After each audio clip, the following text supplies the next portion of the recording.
Hi, everybody, welcome to Unscripted Access, episode number 109. You're here with your host, Nick McCandless. On this week's show, we have Anthony Ta, Hello. Bronson Fiore, Up. and John Macaluso. What is going on, everyone? All right, back with another episode. Sunset Overdrive's out, and I am freaking loving it. I've been looking forward to Sunset Overdrive, but I've been playing it for a few days. Oh, man, it's so good. Insomniac Games has another franchise on their hands. Ratchet & Clank's been a great franchise. Resistance was a great franchise. They came out with Fuse and kind of seemed like the downfall of Insomniac, but then they come back with a huge hit of Sunset Overdrive. Absolutely loving it. I know, Bronson, you've been playing it. What are your thoughts? So I started playing it for 60-minute access. Literally did not start it until we did 60-minute access. And I've been really impressed. I'm a little bit over the halfway mark of the game, if the guide I read was any indication. And I really enjoy how colorful it is. It has this really good sense of humor. The music's great. The weapons are pretty much pulled straight from Ratchet & Clank, but that's fine because that game had awesome weapons.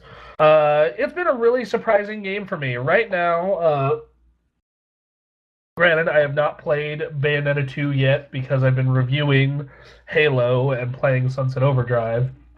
But have not played Bayonetta 2 yet, and Smash isn't out yet, but currently it is in my top 5 for the year. And, let's see. Anyway, currently it's in my top 5 for the year.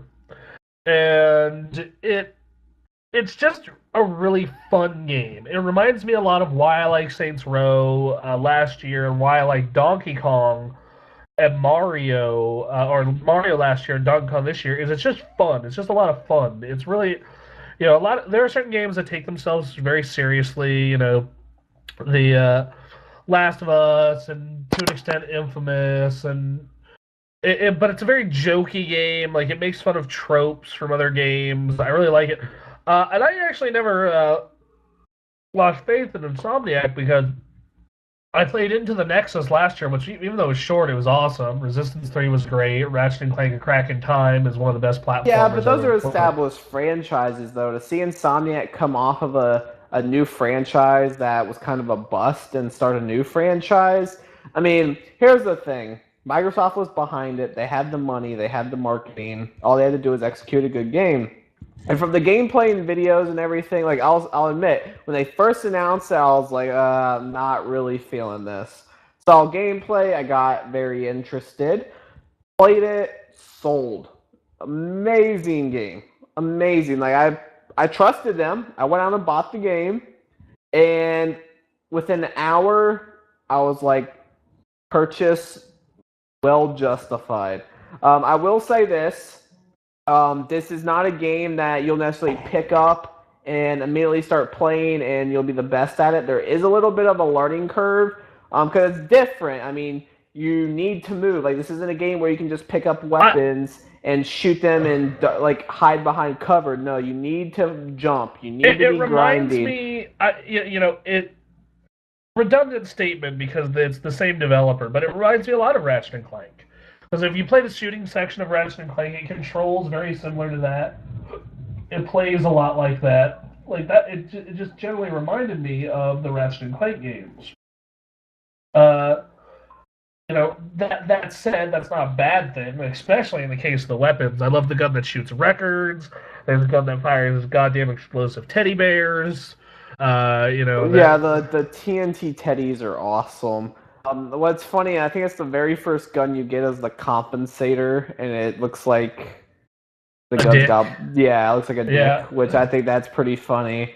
There's this, never mind, I'm not going to say it. There was a point I was going to say in the game that's actually pretty comical, but I won't, just because, I won't.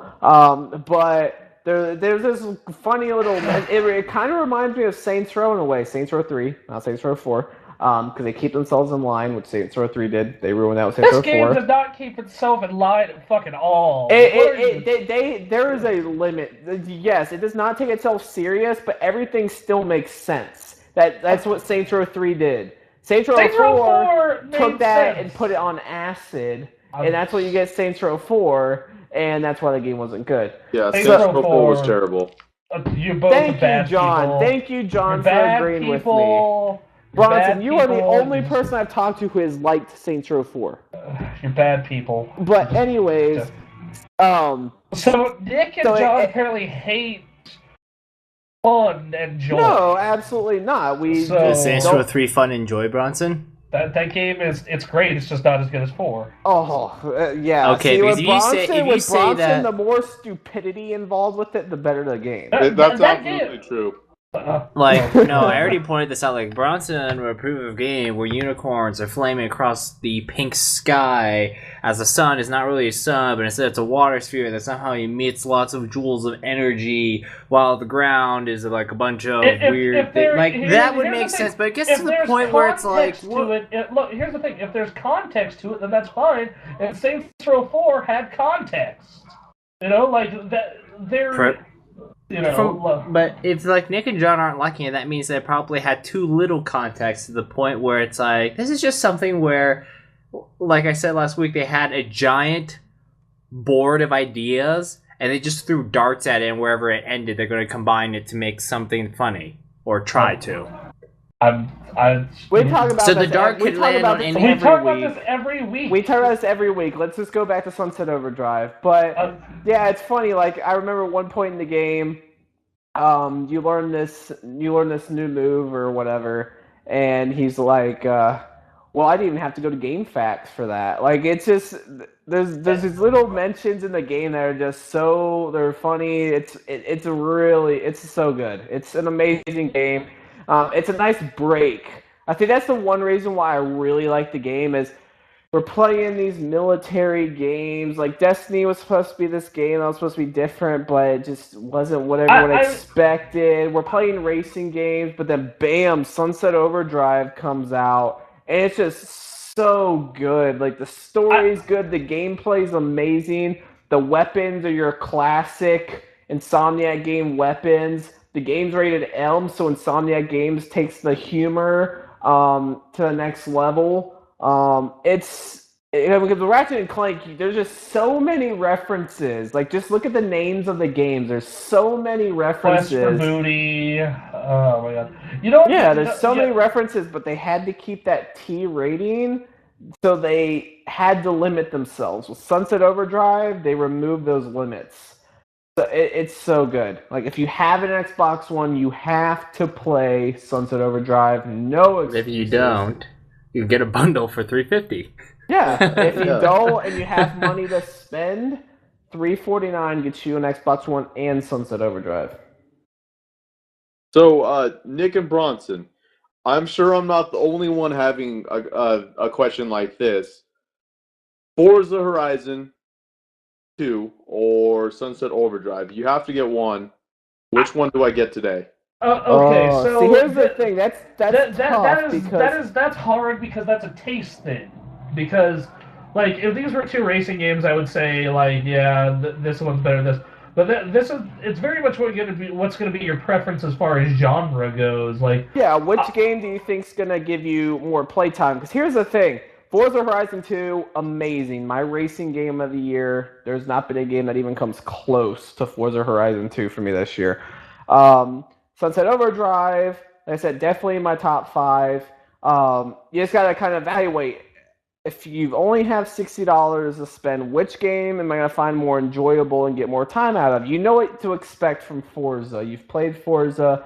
If you've played Forza Horizon, it's a lot better than the first Forza Horizon, but you know what Forza Horizon 2 is going to offer you.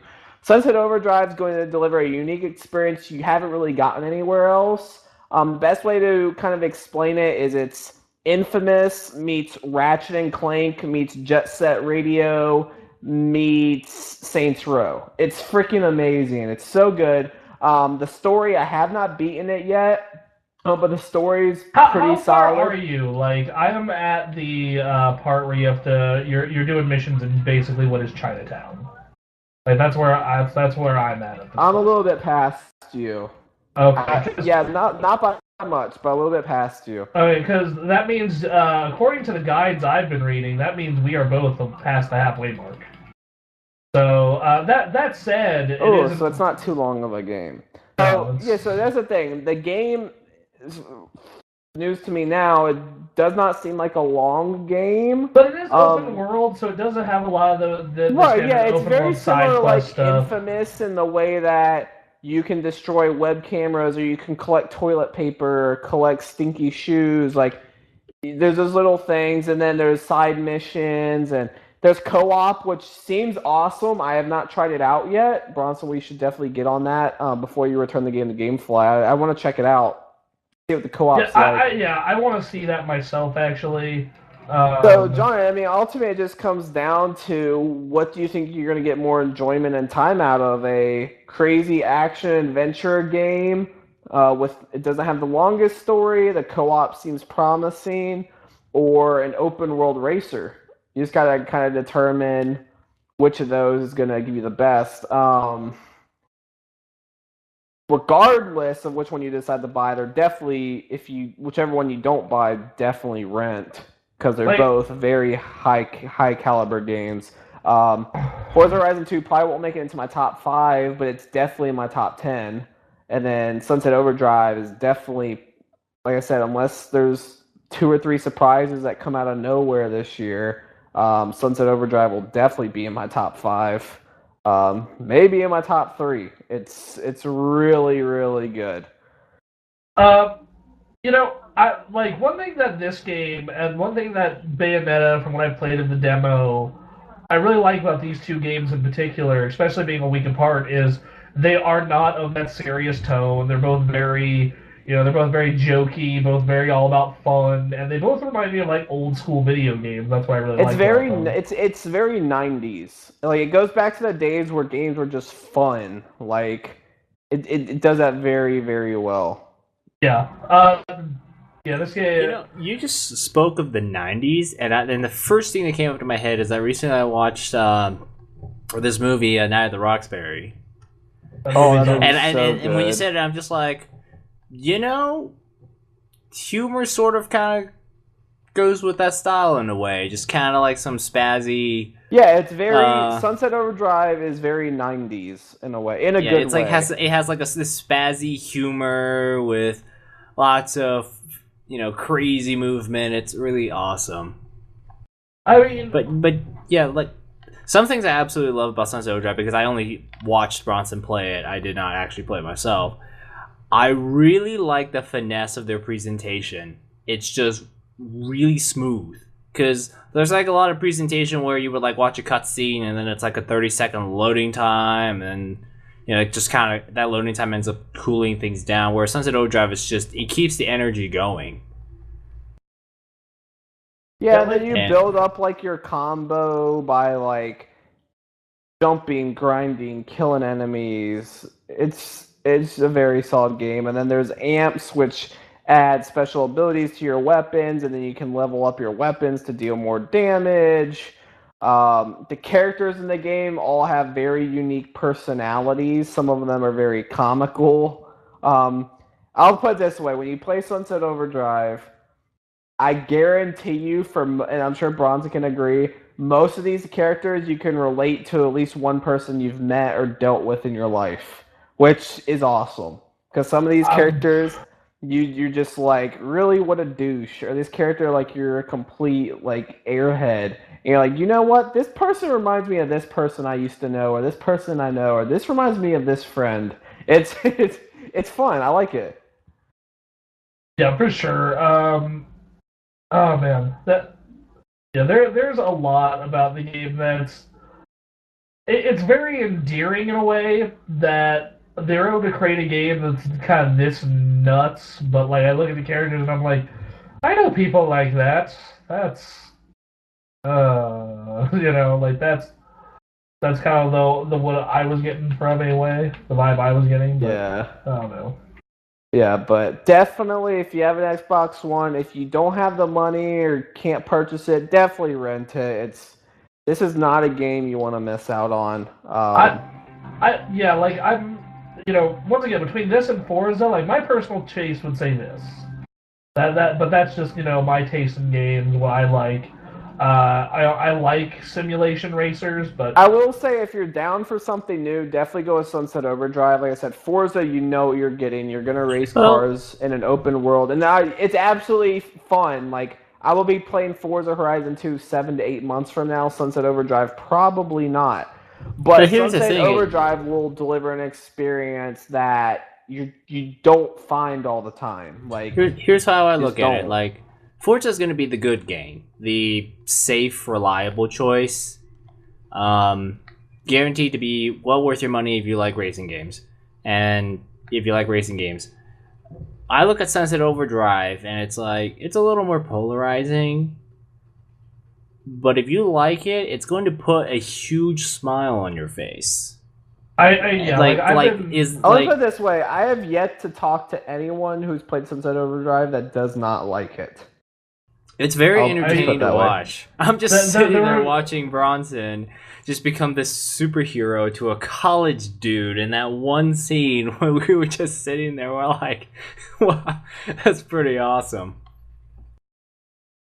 I mean, yeah. And it's not like just, that kind of Saints Row like humor either. There's like some really cool detail touches too. Like obviously the presentation has a lot of awesome finesse. And the poppers, whenever you shoot them and they go boom, literally you see the letters, you see the word pop happen. I really like that. There's so many enemies like that too. Like yeah. And that's what I like. Like as the game progresses, new enemies are introduced and new guns are introduced, and it's like I said, if you have an Xbox One, even if you don't have an Xbox One, go to your friends, play the game, do something. This is just not a game you want to miss out on. So, yep. So yeah, John, it's a tough decision. You're talking about two very, very good games. It just comes down to if you want a racing game or if you want a more unique experience. Story's not long, but co-op has potential. Like I said, I haven't tried it out yet. Bronson, have you? No, like I said, I think the co-op could be a cool idea, but it's just, I don't know. It doesn't seem like something I'm going to personally be putting that much stock into. So, but never know. Yeah, I mean, if you're a big racing... I mean, I'm a Forza fanatic. Like, I'm the type of guy that, like I said, Forza 5, my driver level got up to, like, 280-something. I'm a Forza freak. I play Forza year-round. So Forza definitely will get an exponential amount of time more than Sunset Overdrive, but... And the ironic thing for me is, like, I enjoy Forza, but, like, it's almost the opposite for me. Like, I enjoy Forza. I put a lot of time into those games over the years. But I look at Sunset Overdrive and I thought, well, I platinumed Ratchet & Clank Crack in Time, and you've platinumed Infamous, and it's very similar in many ways. Yeah, like I platinumed all the Infamous games, so I'm just like, I can very much see myself, doing getting what I call the checklist going of where, all right, these are what I need for this all the achievements for this game. Let's go do it. So yeah, I don't know. That I could definitely see myself spending a lot of time. Only thing though is it's Xbox One and there's no platinum. Yeah, they have what's that? Yeah, you just have 100%, which the platinum trophy is always a nice little bonus to me. I don't know. Yeah, I'm really surprised Microsoft hasn't done something like maybe a badge of some sort. That literally would not take much time at all to implement. So just some badge that, hey, I completed every task in this game. Because otherwise, you just have to look. I don't know. I mean, I'm not a trophier. I don't really care about trophies or achievements or anything. But if I completed all tasks, I would like a little something extra. And PlayStation does that with the Platinum. So, for me, it just depends on the game. Like I normally I will not get all the trophies for a game unless I really like it, and they are all not absolutely ridiculous. I remember, I forgot what the game was, but I remember really early on in the 360's life, I was a big achievement hunter, and they put out an achievement for a game that was get to the top 100 of the leaderboard. I just laughed and go, that's funny. Well, have you looked at Destiny's trophies? I didn't know about this, but one of my friends told me I about laughed. One of the trophies is seriously to complete that raid, that level 26 raid, without dying. Oh, I know you can do that easy. You would just have like it's basically you'd have to do it with your friends and you'd have to be willing to rotate. But basically, just one But person. still, that's just ridiculous. Like I said, I don't care about trophies or achievements and any of that stuff. But it's just like some of these, like I think Killzone, one of Killzone's once at a time was to beat the game on hard without dying a single time, and it's just like, what do you freaking do when you get to that last level and you die? You play that level over. Like you don't need to like. Well, yeah, I guess, but I don't know. Like I said, I'm not in the trophies or achievements. I don't know all that stuff. Like my friend Bitch is obsessed. Like I think I just don't get them. Like I mean, I don't spend time looking at what achievements or trophies does this friend have? So why are people gonna look at mine? I don't get it. Well, I think first off, I think it depends on what your mindset is, because you know, if achievements and trophies existed when I was like 12, 14. Oh, when I was 15, younger, I'm sure I would have been all about it. But like I think about like that age group. Back when the only responsibility I had was going to school. Well, not only that, but like you also got to talk about like value, because I mean, like when you're that age, you get a game like once every maybe 3 to 4 months ish. You know, like that. So you had to make it last, whatever that game was. So right, that'd be a good way to do it. Like I mean, I'm telling you right now, if I was 14 again, I would have so many trophies and achievements for games that I don't have them, because it's like, well, I mean, yeah, like that's, but you know, now I'm a grown ass man with responsibilities, and you know, I do this site which require, like, the thing on this site is it requires us to have to stay current on all the games we play. right. So you know, Yeah. like I can't dedicate stupid amounts of time to like, oh, collect all of this dot shiny thing. Why? Reasons. Like for me, achievements were a big deal back. Back when I got my 360, achievements were a big deal because actually, yes, it was a very good point that I only got like a new game like once, maybe every 2 or 3 months. So, and you know, life hasn't exactly hit you yet when you're still in high school. So you have lots of time to finish that checklist. Like in Oblivion, hey, do the Mages Guild. Hey, I could do the Mages Guild even though my character absolutely excels at no magic whatsoever except heal this little paper cut that I got on my finger. But other than that, Oblivion's achievements can go die in a fire. Well, it's really easy. Oh no, it's really easy, and I would have the 100% for that game if it didn't break itself. Yeah, well, I think Skyrim is worse. Well, yeah, Personally. it's just like with PS3, like when they added that update that enabled trophies, and I remember Super Stardust was one of the first games to support trophies. It was just funny because I remember after that update came out, I looked at my friends list and everyone, and this is like 2 years after this game came out, everyone's playing Super Stardust just for trophies because the game had a trophy. Yes, it's a good game, but yeah, you can be amazed at people who just play games only for the trophies. Like they rent it. Friends that I don't keep in. I mean, they were friends I met online that I don't really keep in touch with anymore. But I remember just one of the first ones comes to mind. Terminator Salvation. Oh, horrible game. But Aaron and I played that game but for the trophies. one of my friends rented the game because he said it was an easy platinum, and I'm like, I don't get it. So you're playing it for enough. You're playing it to boost a number, boosting achievements. You're pretty much doing a job. You're doing something you don't enjoy for however many hours to get a trophy that does nothing for you. To be fair, I actually kind of enjoyed parts of Terminator Salvation, though I think I was mainly enjoying Aaron's suffering. I mean, it's like, I guess it's like I think the name for those is like achievement hunters. Yes, and that is the name. Yeah, like achievement hunters, and I'm like, okay, if you have lots of time in your hands and you know you're kind of bored, okay, because obviously there's a reason why you do it, but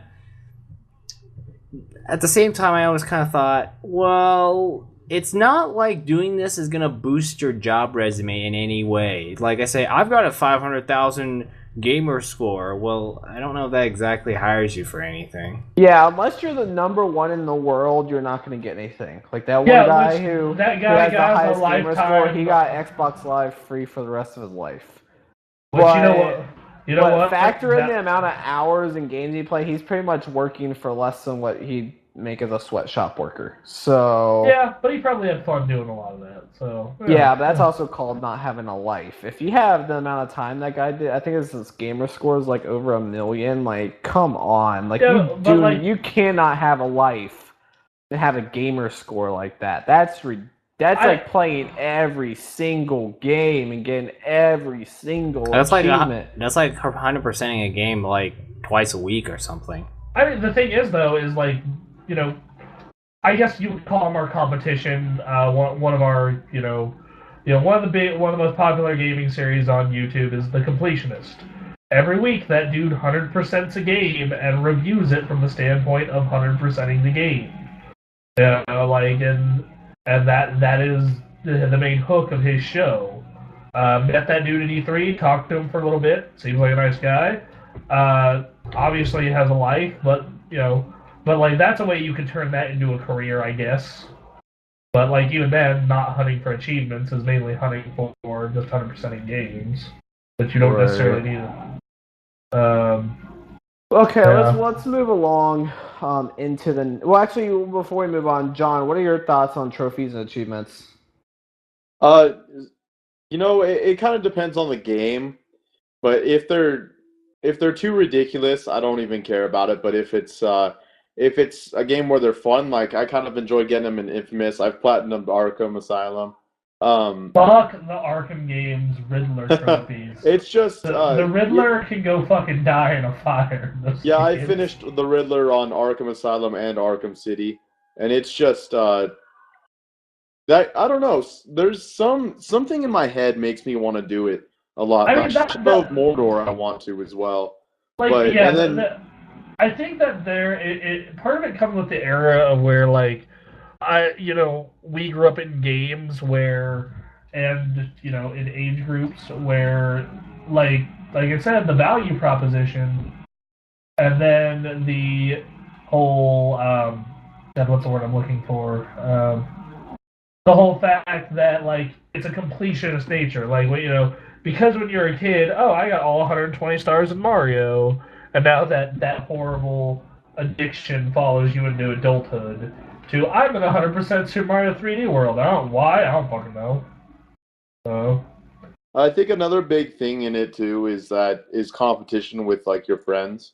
Like that was like a big deal. Like to me, that was like some reason because like my friend, he's like he liked getting a pretty nice gamer score and 100%ing his games at the time, and I'm like, okay, I want to build up my gamer score number because that number actually it stood out. It literally was kind of like right on the front page every time you turned on your system.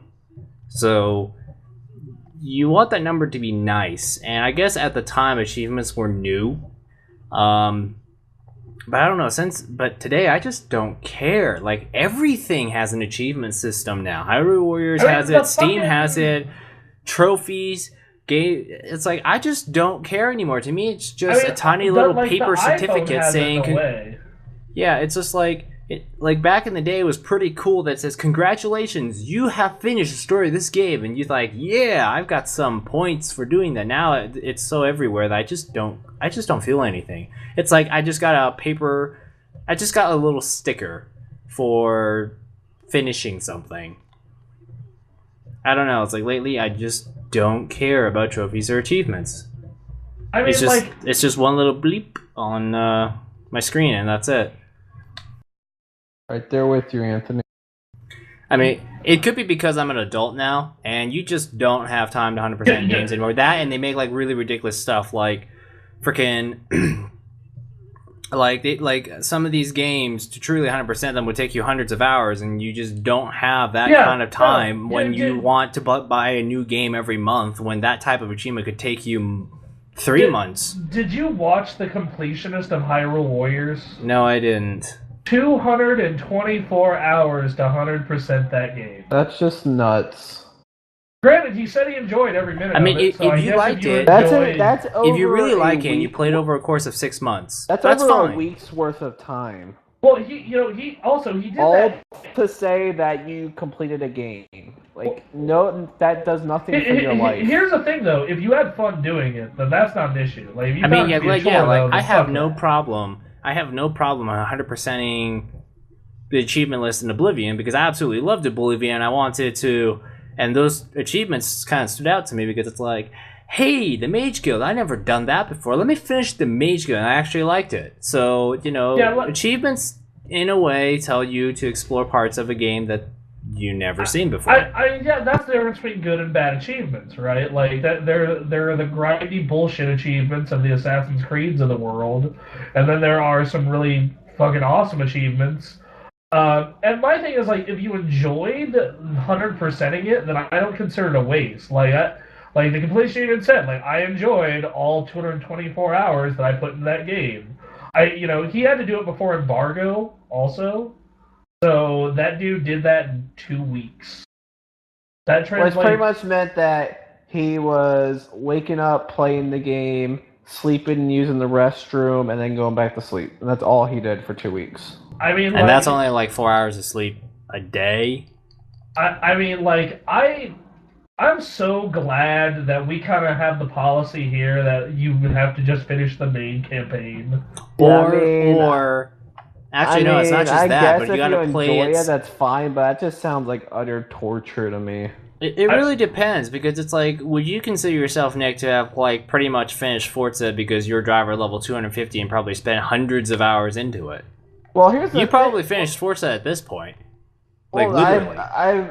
I'm pretty sure I have not gotten all the achievements because I'm not going to go out of my way to do something I don't want to do. I want to play the game and have fun doing it. Like, that's but with how the time you like, spent in it, you may have... Well, not necessarily, because I like playing the races and complete... Like, I don't want to, beat this track time here, and then I'm like, okay, well... The thing is... Gran Turismo 5 has some really BS ones that are almost impossible to get. The thing is, some people do find that entertaining, though. Like, some people... Yeah, I mean, I definitely see the worth. I'm not saying remove Challenge it. I mean, accepted. Yeah, is that, like... Them. Yeah, like, that's my biggest thing, is I get really competitive. Like, John and I both do, and I guarantee you that, like, that is just a trigger, right, for competition. Well, what they're probably going to do, and I'm sure Sony and Microsoft will do it soon, I know Apple already does it with Game Center, is where you can challenge your friends to because Game Center has, like, their own achievements. Challenge them, like you'd say, I'll challenge you to this one, first one to get it or whatever. So I could see that. Cool. I still wouldn't care. I mean, I think they kind of do in some cases. That is true, because I remember, you guys might remember a really awesome Xbox 360 game called Shadow Complex. It was a downloadable title, very much... Yeah, Shadow Complex was good. Very much like Super Metroid. If you like that style of game, then you would definitely like Shadow Complex. And it had this counter in the bottom right corner every time you did something specific, like got this many headshots, got this many kills with this weapon, got this many kills with that weapon, and I would literally change my play style just so I could get ahead of my friends. That was the whole. And I think that's one big advantage to achievements is they make you play games in a different way than you normally would, and it makes it, entertaining. I actually do wish I had time to 100% more games. Like, I loved Super Mario 3D World. It was one of my favorite games of last year. I had a blast playing it. I wanted to 100% it, but then I, in my mind, thought, okay, what would I have to do to 100% this? And it would take me, I estimated at, 50 hours. And I just wasn't willing to put that amount of time in. And I have a feel Infamous took me, I think, a solid 30 to platinum. So I don't know, man. It's really hard to say. I feel and everyone's gonna be different with this. I mean, I know my friend Mitch. That dude keeps a GameFly account, and he likes seeing the most value from it. So he will like that guy can. His trophy level's like 25. He platinums like at least a game a month. And yet he somehow manages to maintain a life. Some people amaze me with that shit. Yeah, see, like that to me just seems like a job. But I don't know. Everyone's different. I mean, But he has fun doing it. That's fucking crazy. Yeah, I mean, if you enjoy doing it, yeah. Speaking of achievements, there are some really oddball things. It just reminds me of like Q&A. Like if you had a Q&A job at a game company and you play the same thing over and over and over again to find the bugs, it's pretty much the same thing. You just do it over and over and over again. Yeah, but in this case, what you're doing is completing a checklist. You're getting paid for it. Well, in the case of achievements, you're basically completing a checklist. Now, obviously, there's some bad achievements where it gets extremely grindy, like in Gears of War 2, seriously 2.0, kill 100,000 enemies, and you would be doing the same thing over and over and over and over again to kill 100,000 enemies. But it's also kind of like a checklist of stuff. I don't know. It's like if you design it right, you could literally get someone to explore just about every corner of your game, and it's going to be awesome. Like for me, the one game I think of is definitely Oblivion. It told me, just do the Assassin's Guild questline. Okay, let me try out the Assassin's Guild questline. Oh my goodness, that was amazing. What's this? The Mages Guild? Yes, I'll do that totally. I mean, the one that stands out in my mind for me was Ratchet and Clank: A Crack in Time, where I 100% of that game. I like to get the platinum trophy. You need 100% in that game, 100%. And they made me check out all the side missions and little side planets and all the cool stuff that game had to offer, which that was awesome. I was very happy about that. I think my what's the word? Like, I think my main issue with that though is so many people do it poorly. Like, I mean, how many times have we've all played that game, right? That's just like, congratulations, you finished the story. Kill 500 enemies with shotgun. I've looked at Madden before just to look, and it's like you have to beat this record with this specific player or do this with this specific player, and I'm just like, that's stupid. Speaking of really dumb achievements, hey Bronson, remember when you had a gamer score that wasn't divisible by 5, and you needed to borrow Forza 2 from me to buy all cars from Sweden to get that 1 G gamer point to make your score divisible by 5? That is the whole Aaron's score is still not a even number or not divisible by 5 because of Rock Band 3. To this day, Halo 3 had some achievements that were like worth 0. I think they were like special promotion ones. Yeah, those were promotional things. Like, I don't mind ones like that. And I found the ones in Dead or Alive to be funny. I'm not even gonna lie about that. That shit was hilarious.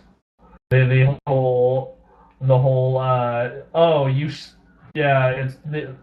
the Dead or Alive. Those of you who never played that one had achievements that if you were bad at the game, you D-ranked to F rank online. Here is a 0 gamer score achievement. So it's like, congratulations, here's your consolation prize of nothing. You're bad and you should feel bad, basically. So yeah, I don't know. Alright, well, let's go ahead and move on to the news. Grand Theft Auto 5.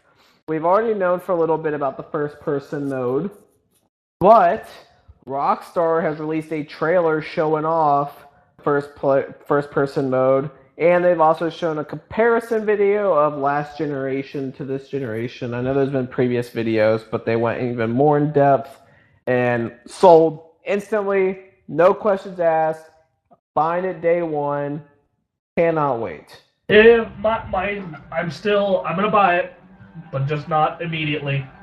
I'm gonna wait until it either falls in price, or if they do a deal like they did with The Last of Us, where buy The Last of Us or trade in your old copy, you can get the new copy for a discounted price. I honestly don't think we're gonna see that, because here's the difference here. And this is where I really applaud Rockstar. And I just love Rockstar. They're one of my favorite studios because of this. Like, The Last of Us Remastered, for example.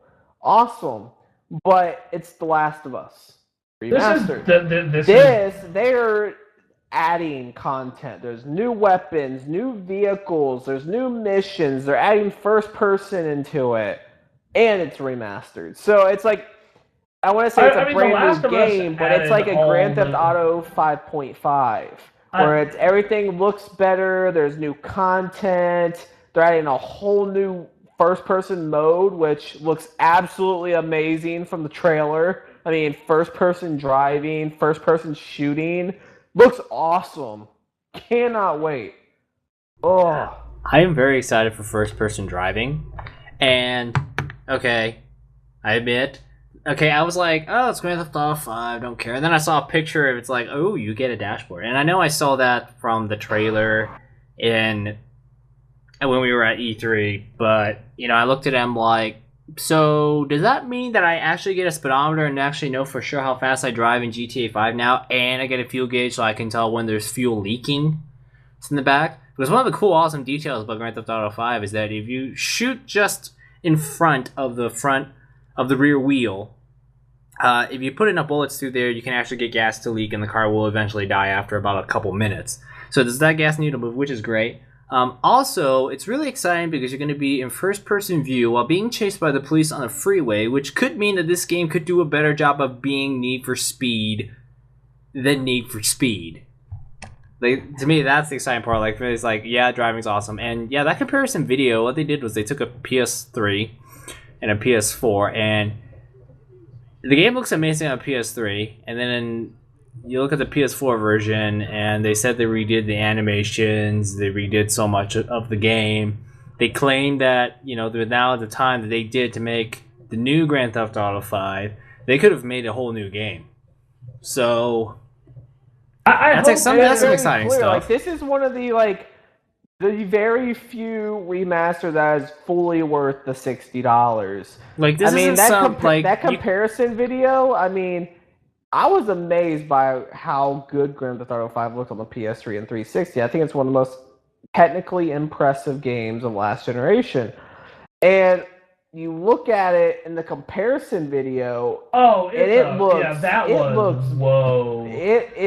looks bad compared to this remastered version. Where, well, you have to think about it. The Last of Us Remastered, it looks noticeably better. If you look at the PS3 version, it still looks really good. But this one kind of blows the PS3 and 360 version out of the water. Like, there's no, taking a second look. Like, everything looks a lot better.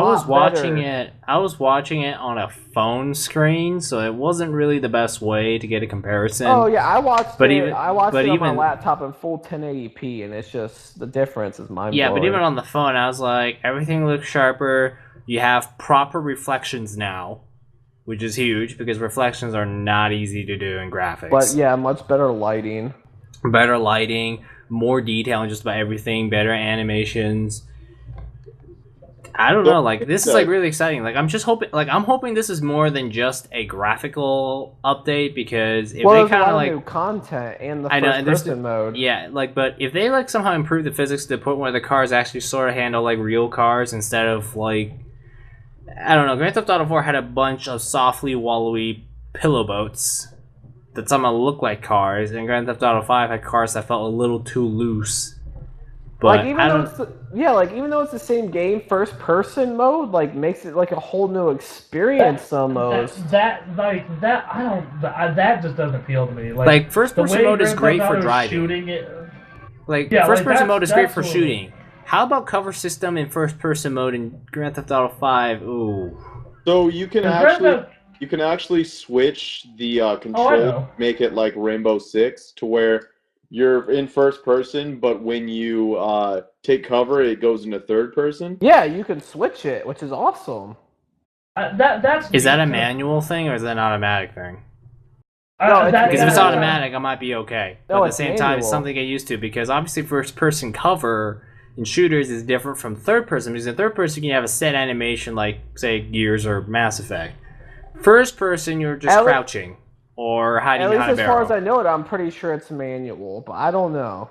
I'm really hoping GameStop does do a trade-in deal, or See, for me, I don't think want don't to keep think they I wanted to will. keep Grand Theft Auto 5 for my PS3 because I really, really liked how they literally squeezed out every single little bit of ounce of power that the PS3 could have to make GTA 5. And yeah, the PS4 version is gonna blow the PS3 version away graphically, but the PS3 version still looks absolutely amazing because Grand Theft Auto 4 we thought looked good or reasonably good with its At the open time. city. At the time. At the time. But GTA 5, you have a living, breathing, animated city. You've got a mountain. You got some reasonable draw distance. You've got cars. You have police. You have pedestrians. You have destructible objects. It's like you have all this happening, and it's a PlayStation 3. Like that is extremely impressive, and that's like the other thing that gets me excited is that they're doing all this new content for Grand Theft Auto 5, and it is effectively GTA 5.5. I now wonder what they're going to think of for GTA 6. I think Yeah, like Because- definitely. I because mean, Grand you- Theft Auto because do you 5, remember they when- they took it? I mean, they like Grand Theft Auto 3, Grand Theft Auto 4 was a big jump, but to Grand Theft Auto 5 I think Grand Theft Auto 5 is the biggest jump in Grand Theft Auto history. Do you remember They just the first time- completely- I think 2 to 3 is the biggest jump in history, but Well, yeah, because tech. Well, yeah, Well, yeah, but I'm, you go talking from about, I'm talking tech aside. I'm talking about what they actually achieved. And Grand Yeah, Theft Auto same. 5, there's But here, multiple do you characters. remember- There's different. I mean, it's ridiculous. But I think a big part of the reason why Rockstar went all out with this is, first of all, Grand Theft Auto 5 is one of the most successful video games of all time. Also, one of the biggest budgets. It was actually the biggest budget before Destiny in video game history. The problem is one game followed through with it, one didn't. But I think another big reason why they're really pushing into this, and it impacted me, like this game came out right as the new consoles started coming out. So the problem there is, yes, I want to play Grand Theft Auto, but these new consoles are coming out. And it doesn't give me enough time to really beat because Grand Theft Auto 5, it takes a lot of time to beat that game. I beat it in a week. And when these new consoles are coming out, I wasn't able to beat the game. So I'm sure it's impacted a lot of people. A lot of people will go to the new consoles and they won't even look back. So now you're able to reach the people that didn't beat the game or want to replay the game all over again. Look a lot better. There's new content. Person view, which interests people. I mean, I think it's very compelling. I think it's going to sell very, very well. I think it will be the best remastered game ever. I disagree with that. Which remaster do you think it will compete with? Talk about Majora's Mask while we're on the subject. Yeah, like as long as we're talking about fucking great remastered games, Majora's Mask is gonna be out, next year, and that game. Yeah, but it's launching on one platform. I mean, this is launching on 3. This is launching on PS4, Xbox One, Are we talking? and PC. No, I thought we were talking like quality of game, like as far as sales. No, I'm not talking about. No, I'm not talking about quality. I'm talking purely of what it will do, and I think it will outperform in sales any other remastered game ever. I don't know. I don't see that just because the install bases of these new consoles.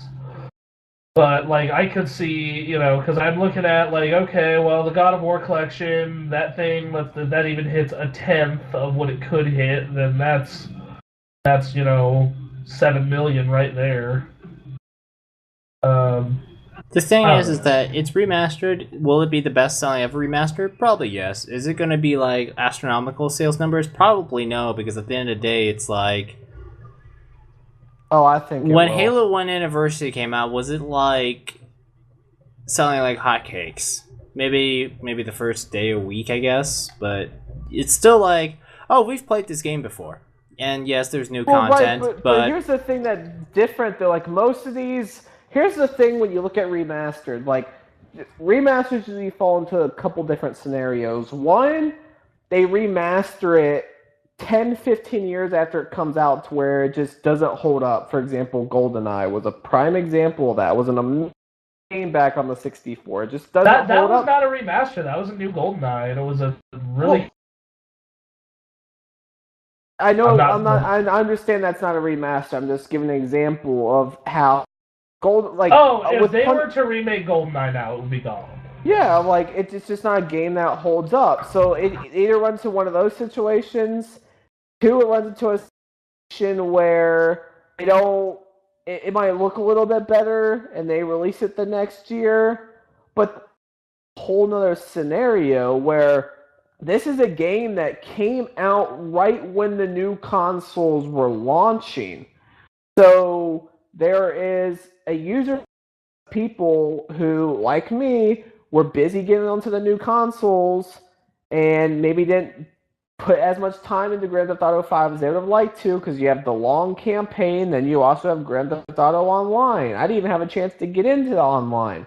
You have the people that went to the new consoles and never even looked back, and they never played the game. Actually, personal opinion, I don't think there are that many people who are like, oh man, I didn't finish Grand Theft Auto 5, I got a PS4, but now I have a PS4, I'm going to buy Grand Theft Auto 5 again. I don't think there are that many people who actually fit that. I think this game is going to sell a ridiculous amount. Because, like, for someone like me, Grand Theft Auto 5 is freaking awesome, but I don't need a PS4 to know that it's awesome, even though it has this new content, because it's Grand Theft Auto 5. But look at The Last of Us. I mean, if it was Grand Theft Auto, The Last of Us Remastered, all it was a better looking Last of Us, and it sold over 1.5 million copies on one console. I mean, here's the thing you have to remember, though. Last of Us came out with their jack shit coming out. Like that, Here's the thing. Nothing. But you're talking about this remaster. It comes out November 18th, so it's coming out the holiday season. Yes, there are great games this holiday season, but it's not a packed holiday season. This holiday season, you've got some money to spend on really expensive games. Would you like to buy a game that is a remade version of a game that you probably bought last year, or do you want to buy something new like Dragon Age or Call of Duty or Little Big Planet 3 or Smash Brothers or the new Pokemon remakes for 3DS? But look at this. Okay, you have a PlayStation 4, okay? PlayStation 4 is the only console you have, which is a majority of the new generation market. You have Little Big Planet 3 come out. If you're not a fan of Little Big Planet, all you really got, you've got Far Cry, you've got Call of Duty if you want to. Assassin's Creed if you're Dragon Age. Yeah, like if you're a fan of those games, yeah. Diablo. But then you have Grand Theft Auto. Like I said, we'll wait and see what the numbers are. But I think that it's going to be one of the top selling games this holiday season. It might be, but here's the thing: is that I bought Grand Theft Auto 5, and Grand Theft Auto 5 is absolutely amazing. I think it's like one of the most It's like one of the most amazing games I played last year, and I'm playing it right now. If that game had a better story, it would have been Game of the Year. I am playing the game right now. Absolutely love Grand Theft Auto 5, but it's like, okay, am I going to buy it for PlayStation 4 even though it looks way better now? It has new content. It's got freaking dashboards and cars now. All the cars are, modeled better, new animations, all that kind of stuff. Am I going to buy Grand Theft Auto 5? And I'm sitting here and I'm like, well, I still need to buy Bayonetta. There's a new Smash Brothers. I need to get the Pokemon remakes. I want to play Dragon Age Inquisition. Grand Theft Auto, it just, to me, currently, like, I absolutely like Grand Theft Auto 5, but kind of, like, sitting kind of lower on my buying priority list until, like, okay, it's the middle of February, nothing's happened, okay, I'll buy it now. And I'm not necessarily saying these are selling factors, but it's a pretty cool thing. So I've announced the type of features they're going to use with DualShock 4. So just like an example, you're getting chased by the cops. The light on your controller will flash blue and red to simulate the cop lights. That's a little obnoxious. That's dumb. I think that's pretty sweet, actually. Because I know like when the police are chasing me, I don't need... That's like saying you're driving your car in real life, and oh no, you're being chased by the police, and your own car dashboard lights in blue and red to let you know there's a police officer. That is as... So, you guys, everyone who listens to this podcast really knows I have an Alienware laptop for my gaming computer. At current moment. And one of the dumbass things that Alienware did is they made a partnership with several game developers, including Electronic Arts, to make it so that the lighting systems on the Alienware effects, which that's what it's called, will light up when doing certain shit in games. In Battlefield, when you are getting shot, your fucking keyboard flashes red. When you are bleeding out, it just stays red. Like shit like that. See, except in the keyboard situation, it's worse because your keyboard's flashing red. You think, oh, well, that's what happened to my keyboard, and then you're distracted, and then you actually get shot dead. I actually like it on the controller. I mean, especially since Sony's added the ability to change the brightness of the light. I always keep it on dim, so it's not obnoxious. But I actually like that. I mean, also, well, the it's touchpad, good that you can dim use it. the touchpad to switch between weapons, which makes it a lot faster, a lot more convenient. It utilizes the speaker and the controller, so like when you're getting calls and talking to people, it comes through your controller, which has happened with several games, and I really like that. So it's, like I said, it's just all these little things. Yes, it looks a lot better, but then it's all these little things: the new content, the first person, the utilization of DualShock 4, all these little things that add up into a package that, for me, it's a no-brainer. Day one, I am buying it without a question. See, here's the For thing. me, it's like month 3, I will be buying it. Like I said, again, it's kind of lower on my priority list. Because like, okay, it's Grand Theft Auto 5. Yeah, I'm excited for the new features, but I don't know. Personally, I'm not like a person who buys remastered stuff, and I know this game has a lot in it, but still, it's like, I'm gonna buy it when I run out of things to do. I'm gonna go on the record to say, and this is a bold prediction, I know, I'm gonna go on the record to say that this holiday season, they will probably sell, I'd say, at least 8 million copies between PlayStation 4, Xbox One, and PC. At least 8 million copies. That's bold. Actually, the PC version doesn't come out until next year. Oh, the PC doesn't come out until next year? I think the PC version comes later. Right? Are you sure? Let me check. I'm pretty sure it comes out the same day. I'm going to check on something that we talked about earlier this year. Is I said lifetime sales of Dark Souls 2 would be more than that of Titanfall, and I want to see if I'm correct. I'm pretty sure. For Windows, January 27th, 2015.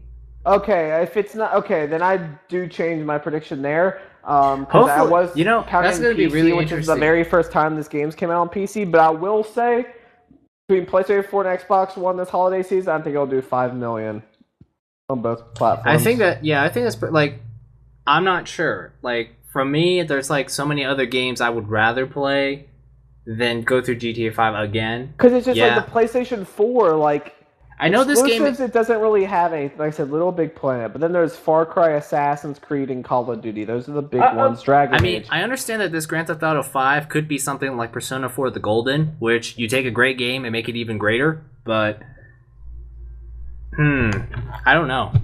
I'm gonna say that I just don't know. You could have another Persona 4: The Golden type-esque kind of improvement here. I don't see that just because they're not adding new story stuff. They're like, everything that they're adding so far just seems very tertiary. Like, it just seems, like it looks prettier. That's great. Like, there's no new story stuff. Like, all my biggest problems with that game, none of them were fixed.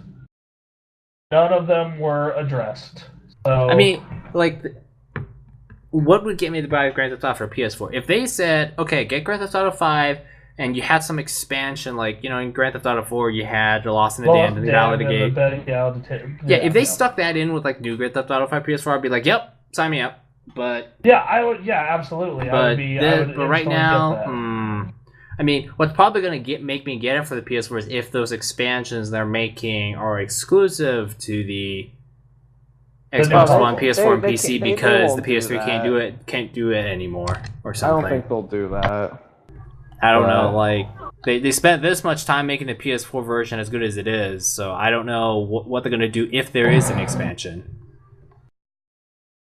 Yeah, I think about, like, if I only had a PS4, right? Like, even if I didn't have an Xbox One and a PC and a DS, and I was just purely I traded my PS3 in.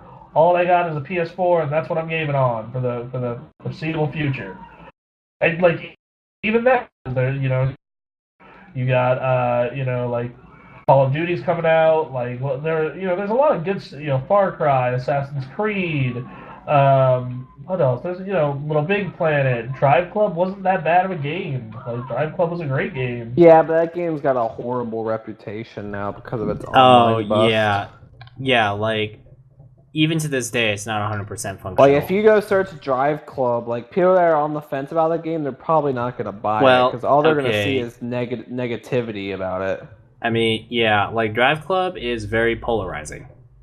That's what I think it's a great game, but I think it's great too. It's like you there's like people who think it's great, and then there are people who absolutely hate it, and that's fine. Lots of games had that, but the thing that really crippled it was that the fact that the servers were broken literally the night before it launched. Yeah, and it was promoted as a social racer. It's called Drive Club.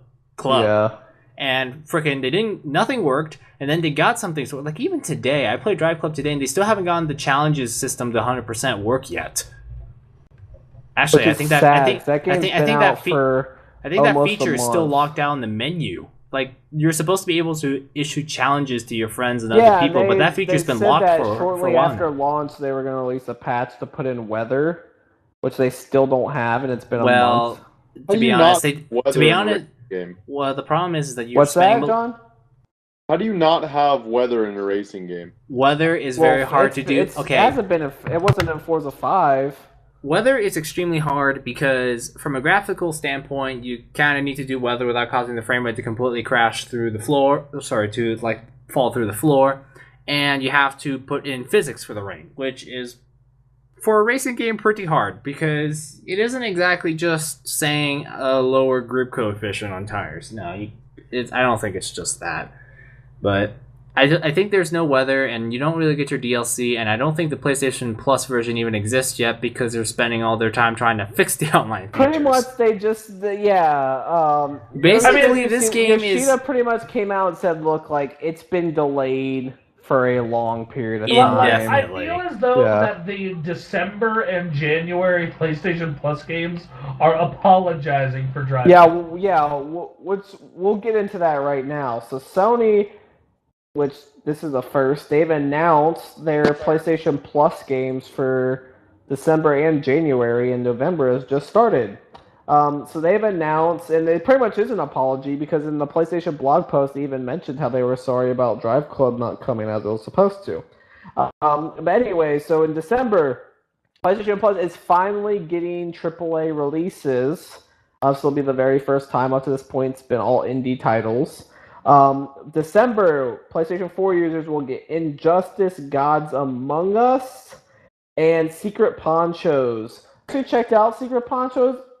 I'm pretty excited for it. It's like take Dead Nation and throw the Wild West on it, and you have Secret Ponchos. It seems pretty cool. It's one of those top-down shooters. Looks pretty intriguing.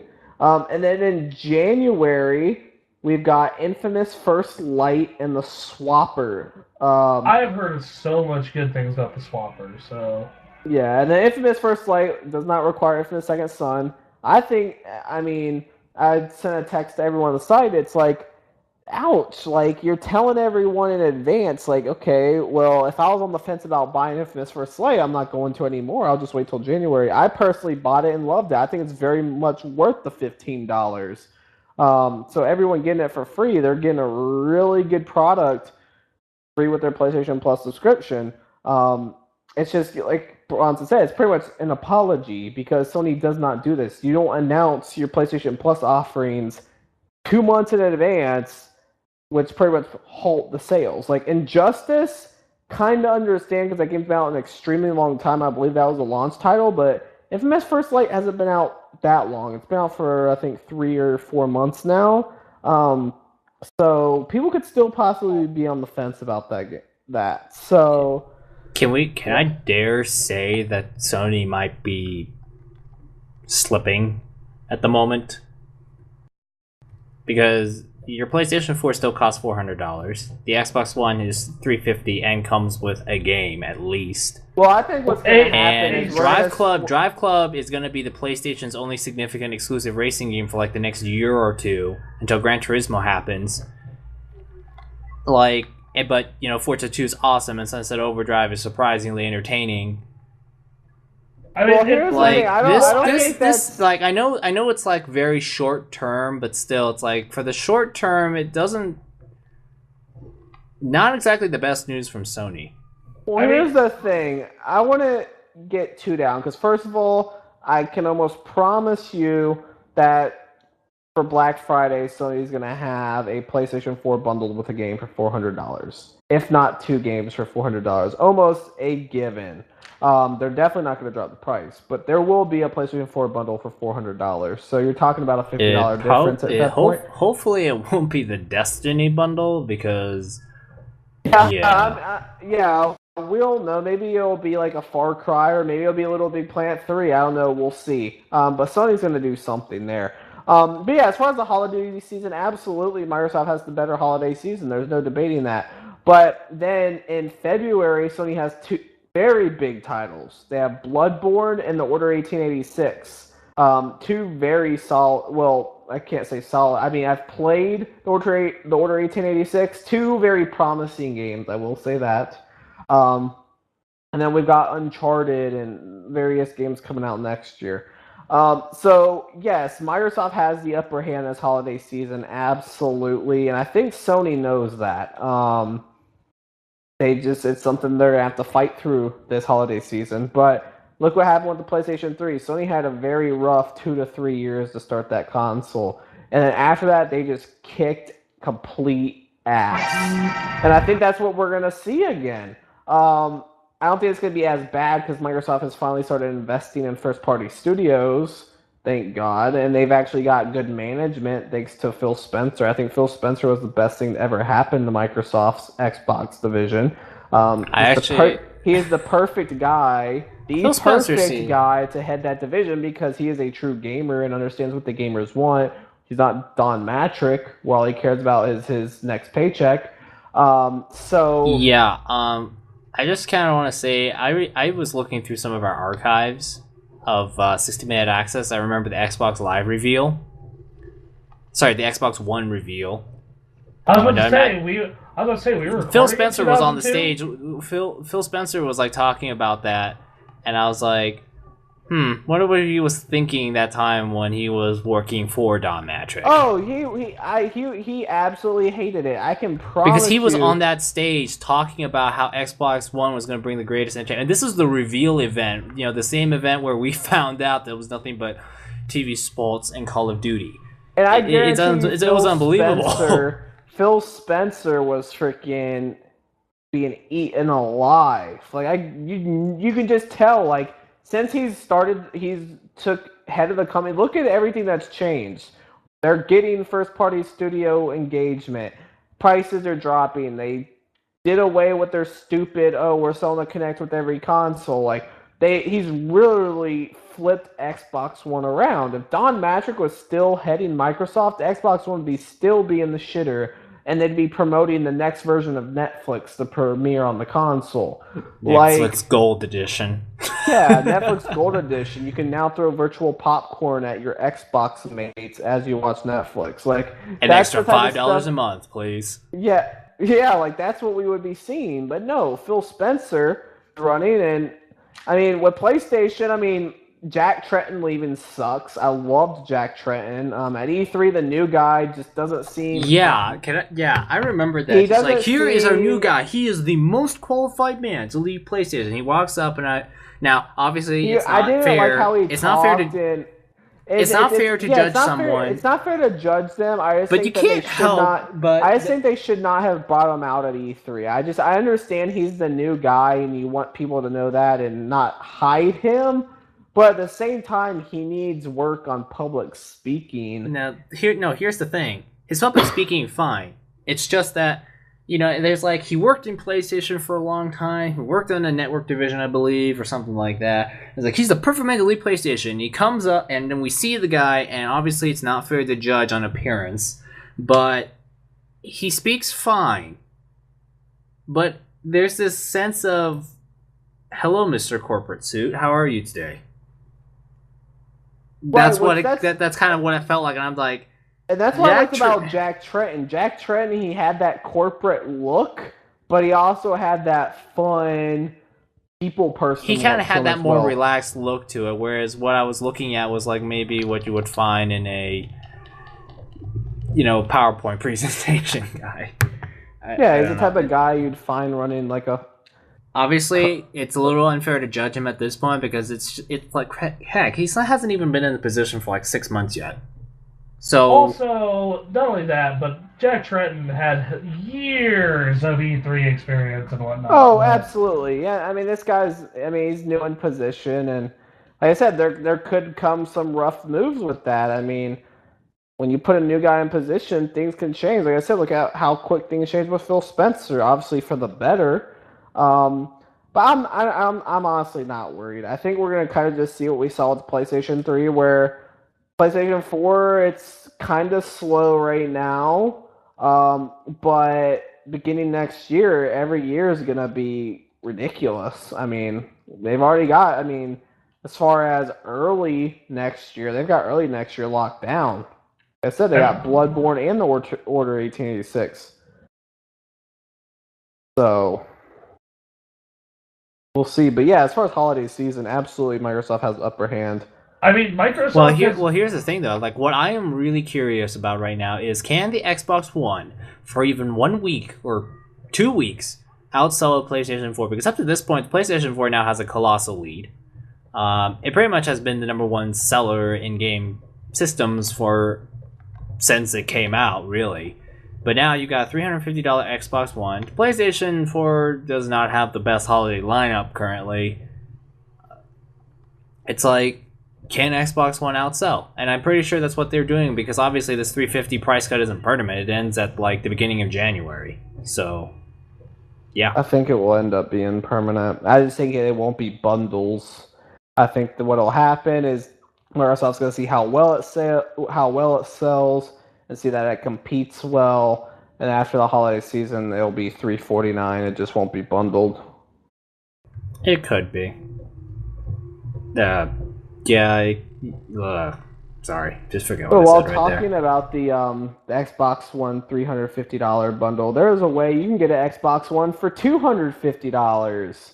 What? Microsoft is doing a promotion. You have to go to their Microsoft store online, where if you trade in a working PlayStation 3 or an Xbox 360, you get $100 off. Oh, wait, I've heard of this one before. Yeah, so they've been running this for a while now. But the fact that it combines with a $350 bundle, I mean, if you're fully making the move, or you happen to have an extra 360 or PlayStation 3 laying around, you can trade it in and get the new Xbox One bundle for $250. I could see that being enticing for some people. I mean, think about it. It's just how you're going to get that system. You got $400 to spend, and you got a PS3 or 360 you don't use anymore. Okay, let me trade that in. Well, it's not just $250. I get the Xbox One and a new game, and now I can spend another $100 on games. Well, no, it's not just you giving up the PlayStation 3 or Xbox One. It's you literally giving up. If you don't have a spare sitting around, you're pretty much giving up that system, and you're not going to be able to play any of the games on it for a while unless you buy another PS3 or Xbox One. Right. Because, obviously, I'm not going to give up.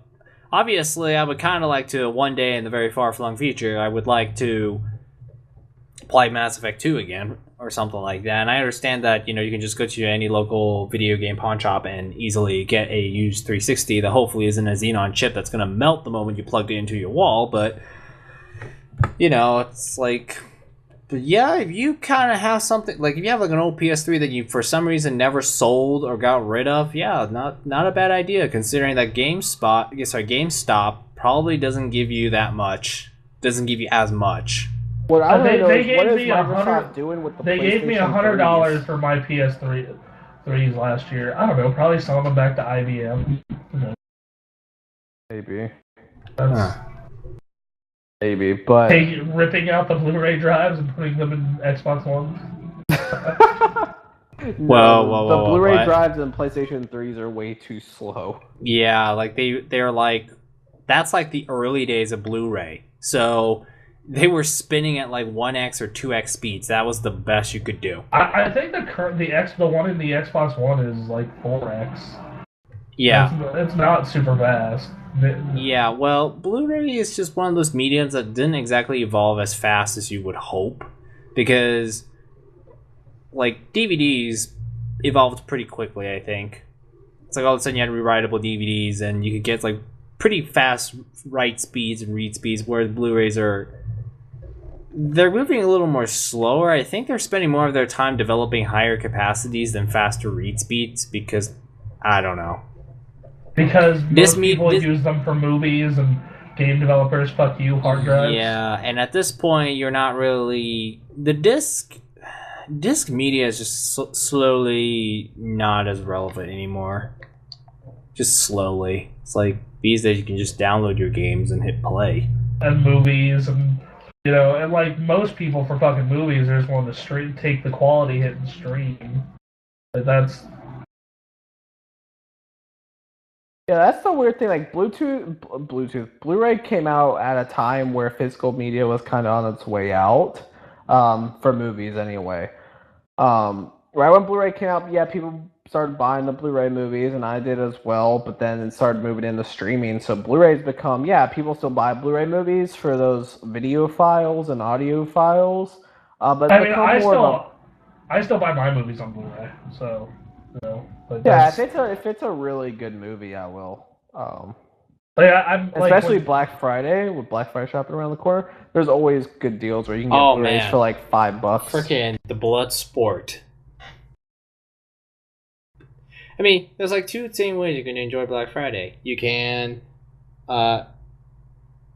one, the safest option is to just buy online at home. That is the smartest way to do it. That is the best way to do it. Locked up in my apartment and order online. The second best you can get 99% of the deals online.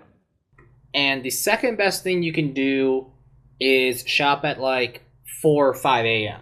Because first off, all the crazy people are already gone because they've already broke down the doors and took everything they could. So they're gone by about 5 a.m. But it's also too early for normal, sane people to get up. So on 5 a.m., it just looks like most parking lots just look like your typical Tuesday afternoon. And, if you're looking for something that isn't like some hot item, you can still get some pretty good things. Like, maybe there's some hard drives that are still on good deals. You maybe get a game. GameStop usually still has a lot of bundles left. Or they still have some bundles left. And there's like freaking 7 GameStops across the city where we are, so not too hard to find one. So, like 5 a.m., it's a good time, and then by the time you're done shopping, that's when everyone gets up and then starts crowding the parking lots as they're desperate to find whatever is left.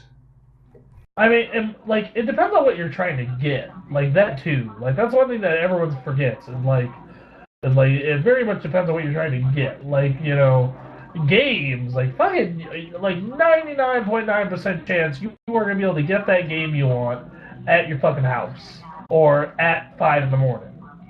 Or just order it online, which I do, so you don't have to do any of that. The only problem with ordering online is that if you're gonna ever order gifts online, you have to do it early. You just have to. Because FedEx and UPS get overloaded to the point where you start getting all these news stories about how it's like, I didn't get my package on time. The past couple years, I haven't had any issues. All you do is you get on right at midnight, you order what you need to order, and it will be there well before Christmas. I'm talking about like those people who place last minute orders and then hit like 2-day shipping and it doesn't show up in 2 days because they're overloaded because they shopped at last minute. You'll be amazed. People don't just procrastinate in college. They procrastinate in life too. So but yeah, it's just Christmas shopping is crazy. I mean, it's like, and you kind of have to worry about the security of your car too, because and people drive crazy. That's the other thing too. Like through all that, I worked 3 Black Fridays at Best Buy, and I just no thank you.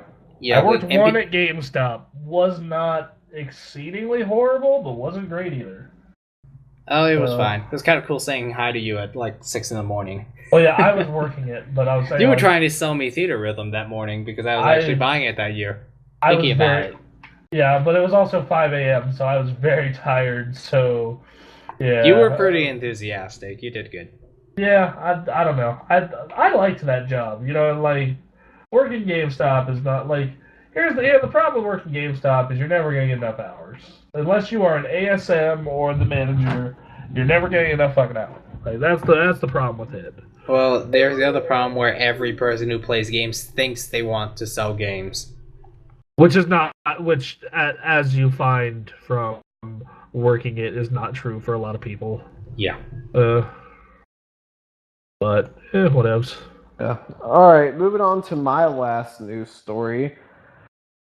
Destiny. It's about Destiny, guys. So they announced that there's over 9.5 million registered unique users in Destiny. No big surprise, the game sold a ton. But they came out and said that they are now working on their next full game release in the franchise. So yes, they're still working on their future expansion packs, but they are working on Destiny 2. Does this spark any interest for you guys? Do you guys have any hope of them fixing the franchise? No, I don't care. Yeah, well, that's my gut reaction. Okay, for all I know, this could be like I'm trying to think of a franchise that started out mediocre and then actually turned out good. I can't think of Saints Row. Yeah, I guess. I don't know. It's like, for all I know, Destiny 2 could be the most amazing thing ever because, Bungie it's Bungie. These are the guys who made Halo Reach, and Halo Reach is like one of the most amazing things I've ever played. As far as shooters go. So it's like, if this is a smart studio, if this is a good studio, they're gonna really learn about why people don't like Destiny, and Destiny 2 is gonna be great. Like, that's the hope. At the same time, Destiny 1, I just don't care about Destiny 1. Like, Bronson already sold his game. John, you already sold the game, right? Oh yeah, definitely. Like, this is a game that I bought the Destiny bundle PlayStation 4. I bought into the hype, and here I am sitting here, and I'm like, I bought a PlayStation 4 for Destiny. Just utter endless disappointment, and I don't know how bad that's going to affect Destiny 2 whenever it happens, but for me, I'll check it out. For me, at the very least, I think everyone's gonna be like a lot more down to earth and be like, we'll see. We'll see if your game's good or not. Instead of kind of assuming right off the bat, oh, because it's Bungie and they made Halo Reach and they've got all the bank in the world, it's gonna be awesome. The main boss of Bungie is still there, but like the guy who wrote the story for Halo 1, 2, 3, Reach, and Destiny left to go work. I believe he's working for Insomniac now. Hold on. Yeah, but for me, it's just, I don't know. It's just I'll wait and see. I mean... Oh, wait. Yeah, he's working on Sunset Overdrive, Scalebound, and Crackdown. So, yeah. Destiny was a huge disappointment for me. So, I think for most of the TGA crew, it was kind of a disappointment. Actually, I wouldn't call it kind of. Like, for someone like me who spent all that money to literally get a PlayStation 4, I'm not. There's not some disappointment. There's a lot of it, because it isn't just that it's not as good of a game as I hoped it to be, because it's still kind of good. The core gameplay is nice. It's just, it feels sparse. And I struggle to figure out where they spent their $500 million unless all that money was going to, maybe this one little animation is 1 centimeter off. Quick, redo that animation. Well, it's like they're trying. Only like 160 of that was actual game development. Okay, well. Yeah, keep in mind that also includes game development for their expansion packs and all that stuff. So. I don't know. You gotta understand, like, before Destiny came out, you couldn't watch anything on TV without seeing a commercial for it. And their commercials are like freaking top quality CG. I know they made their I money mean, the back, but quality of considering their that CG everyone, is straight up Hollywood film quality. It's ridiculous. well, I do like their cinematics, which is great and all, but it wasn't even like it wasn't even like, say, The Last Story, where The Last Story had, it's a pretty standard JRPG type story of a band of young heroes doing stuff, but it was executed so well and had such a great art style that I absolutely loved it, even though the gameplay was full of BS all the time. Well, that's the And thing. then there's They had Destiny, which had, incredibly cinematic, amazing cutscenes, but for yeah, but no story at all. Which, yeah, but like, if whereas it went Destiny along with has a all great this, story, that'd have been amazing. yeah, it's like The Last Story. I loved it because, well, I'm just repeating myself. You know, pretty stereotypical story, but it was executed beautifully. Absolutely love that game, even though it has a very high gameplay BS factor. Destiny has a story that you could make fun of for how vague it is, how vague it is most of the time, and they sugarcoated it with a huge cinematics budget paired with pretty good gameplay, but with sparse amount of content.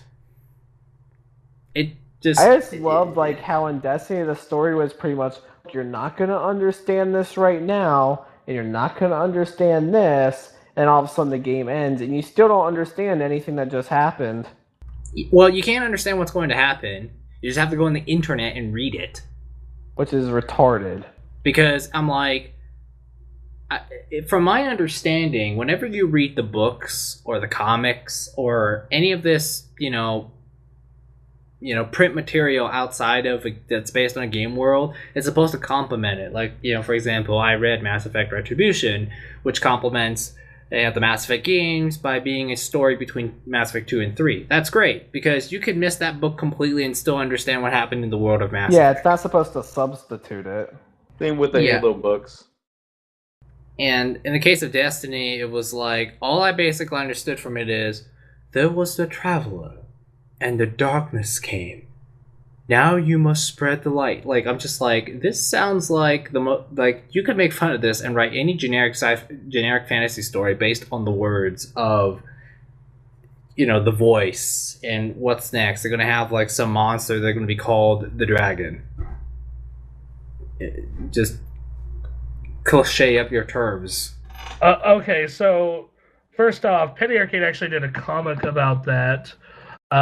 It's like, I feel like they just used words from like a '90s kid's notebook, like binder from high school.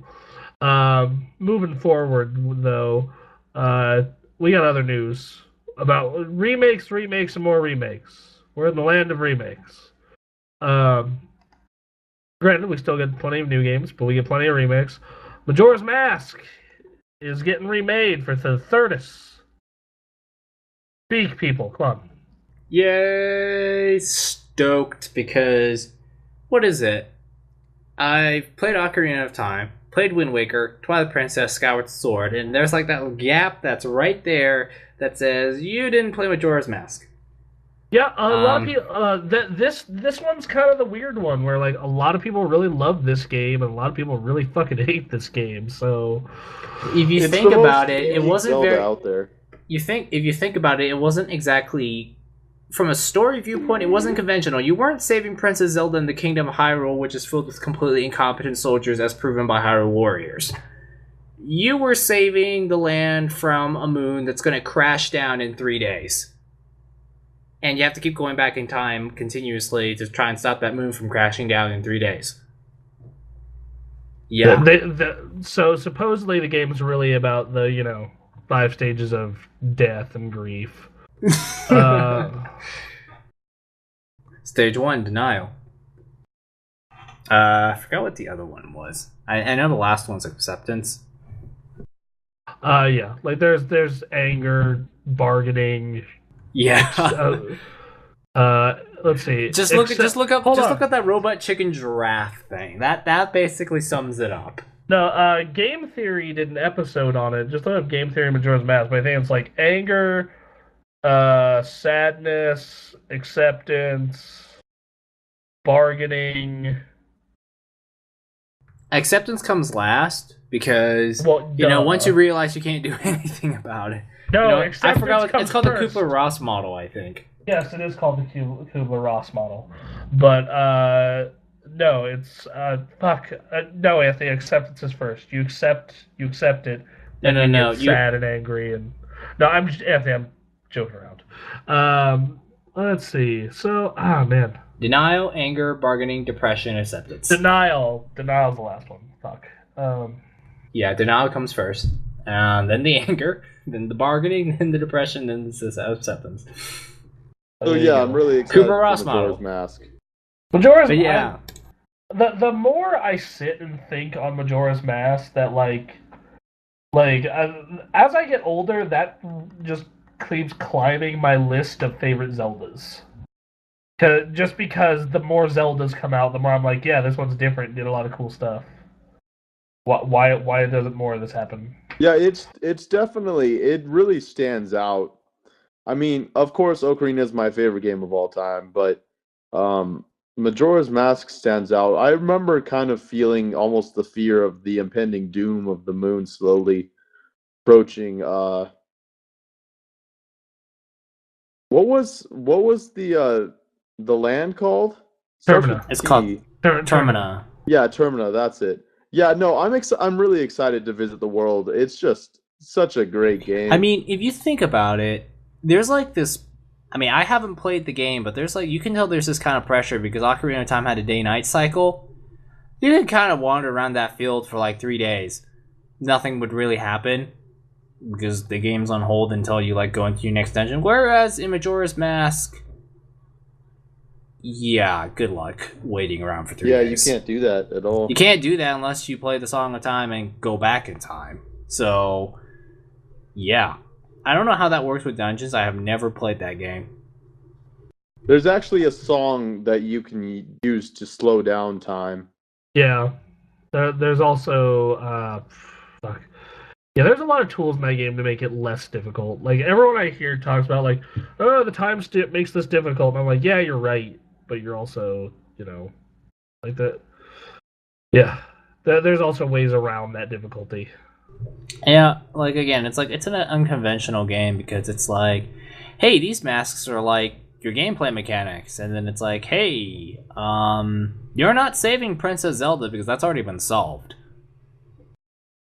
Yeah, clearly. Instead, good luck finding this mask that has tentacles, and you're on the moon. Good luck. Bye. Yeah. Which, by the way, I'm going to be working my butt off to make sure that I actually do get that Fear Stadium mask because that is so awesome. Yeah, no. That is one of the harder parts of that game. Freaking Link has that costume in like the Smash Brothers on 3DS. How cool is that? It's amazing. They also have a proper. They also have a proper Dark Link one too, and it's like awesome. Yeah. So one thing I wanted to talk about with that was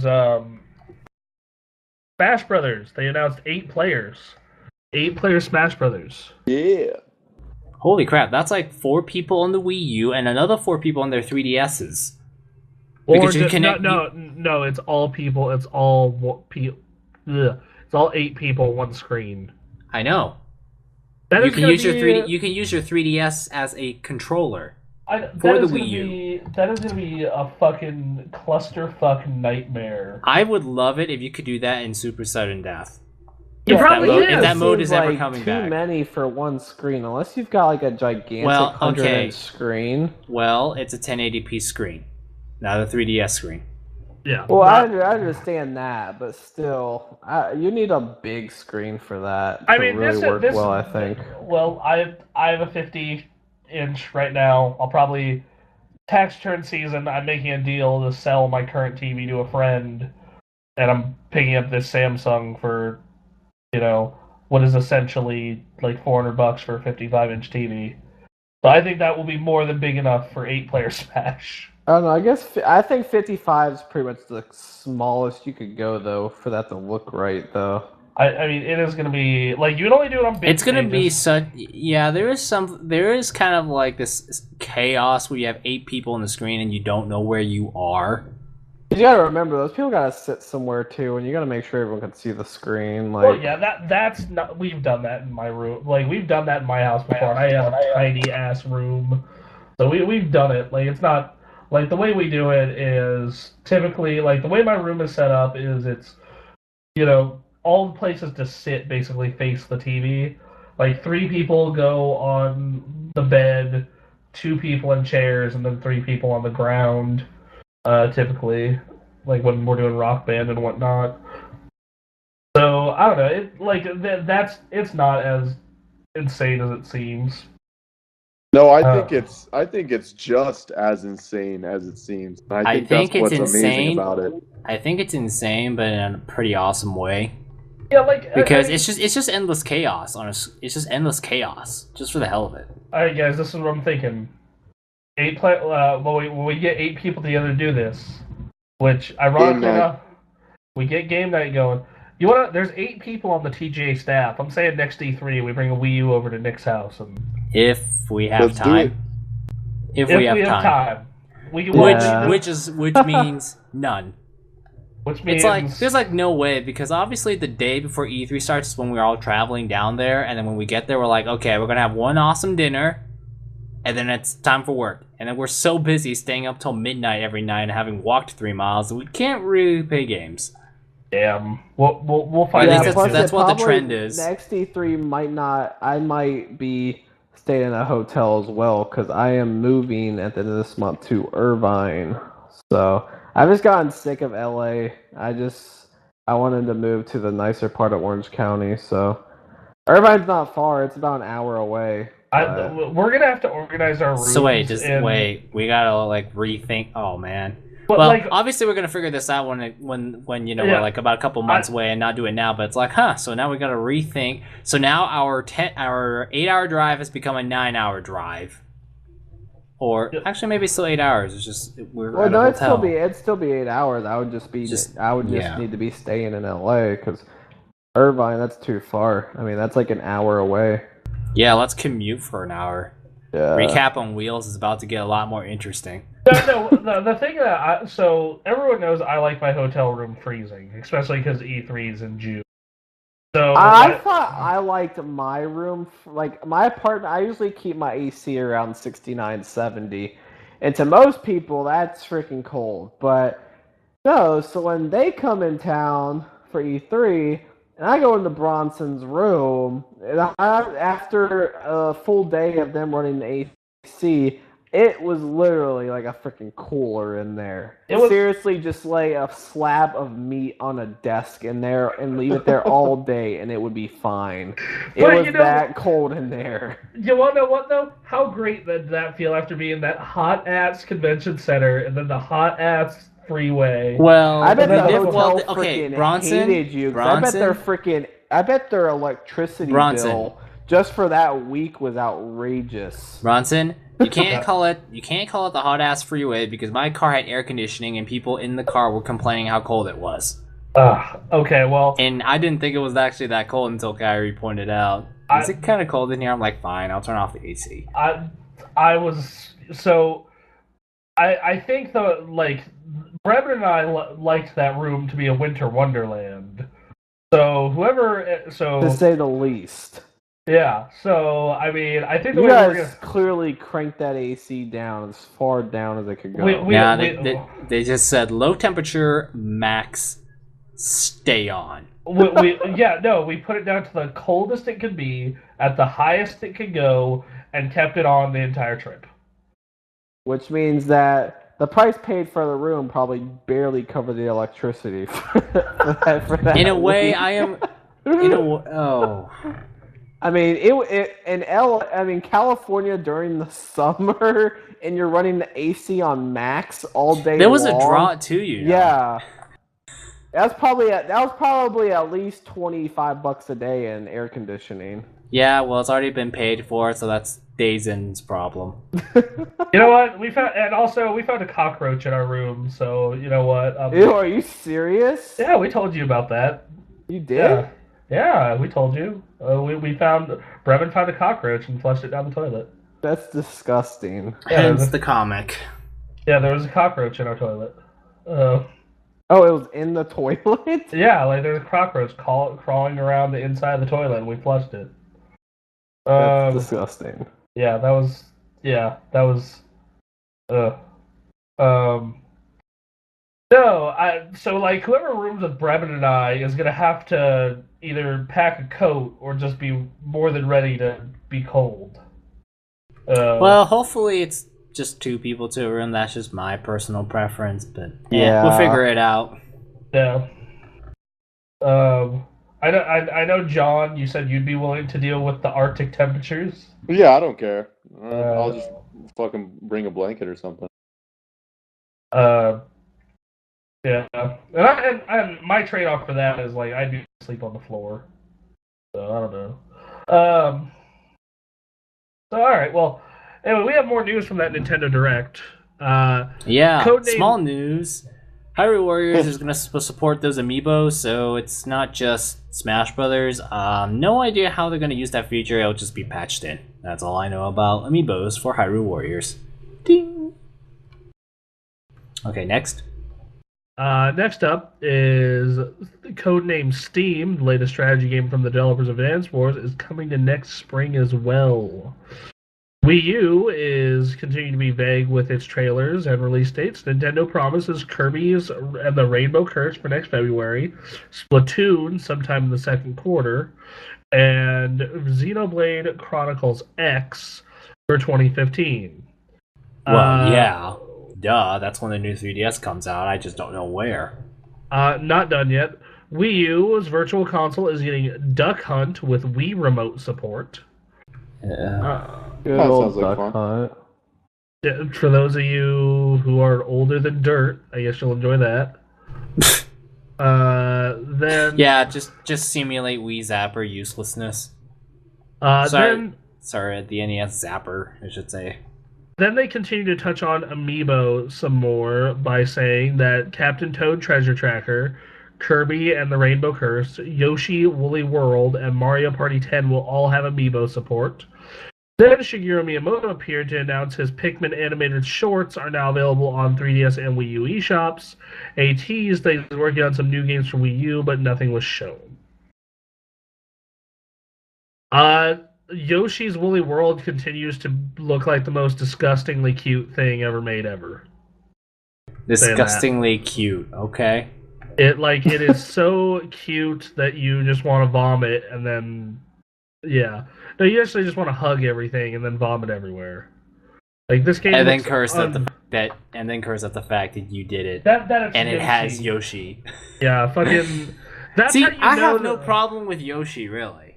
This is how Granted, you know I did not play Super Mario World 2, but that game. like in every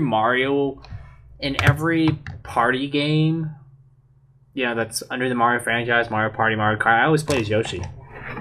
I mean, So I'll keep beating you as Yoshi, Bronson. I'm gonna be just. Do you play as Yoshi in Smash?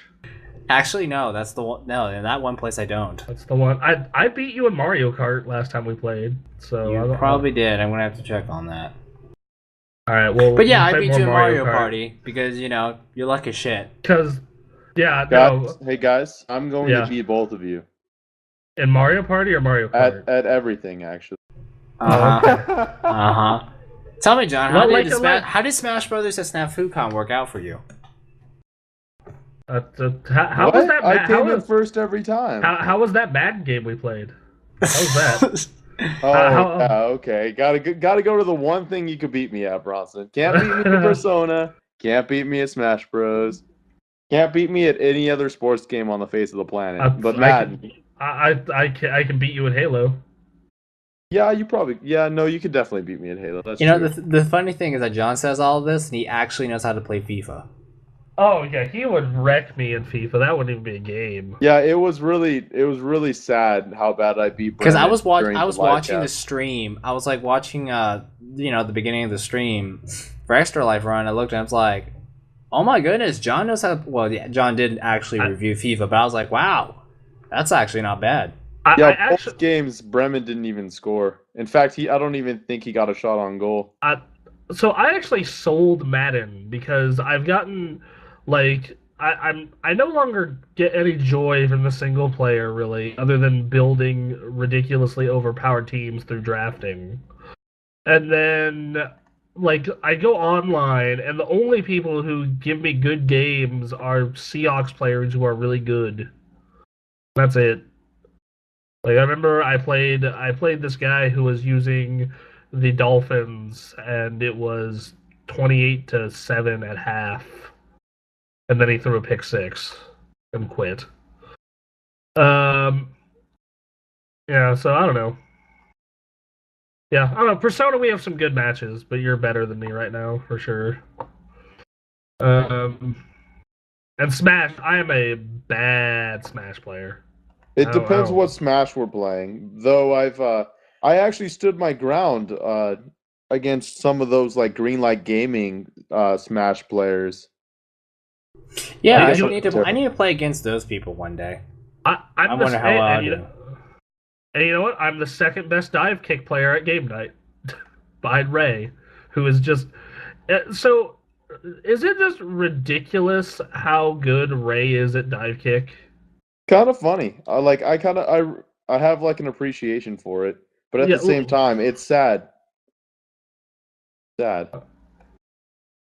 I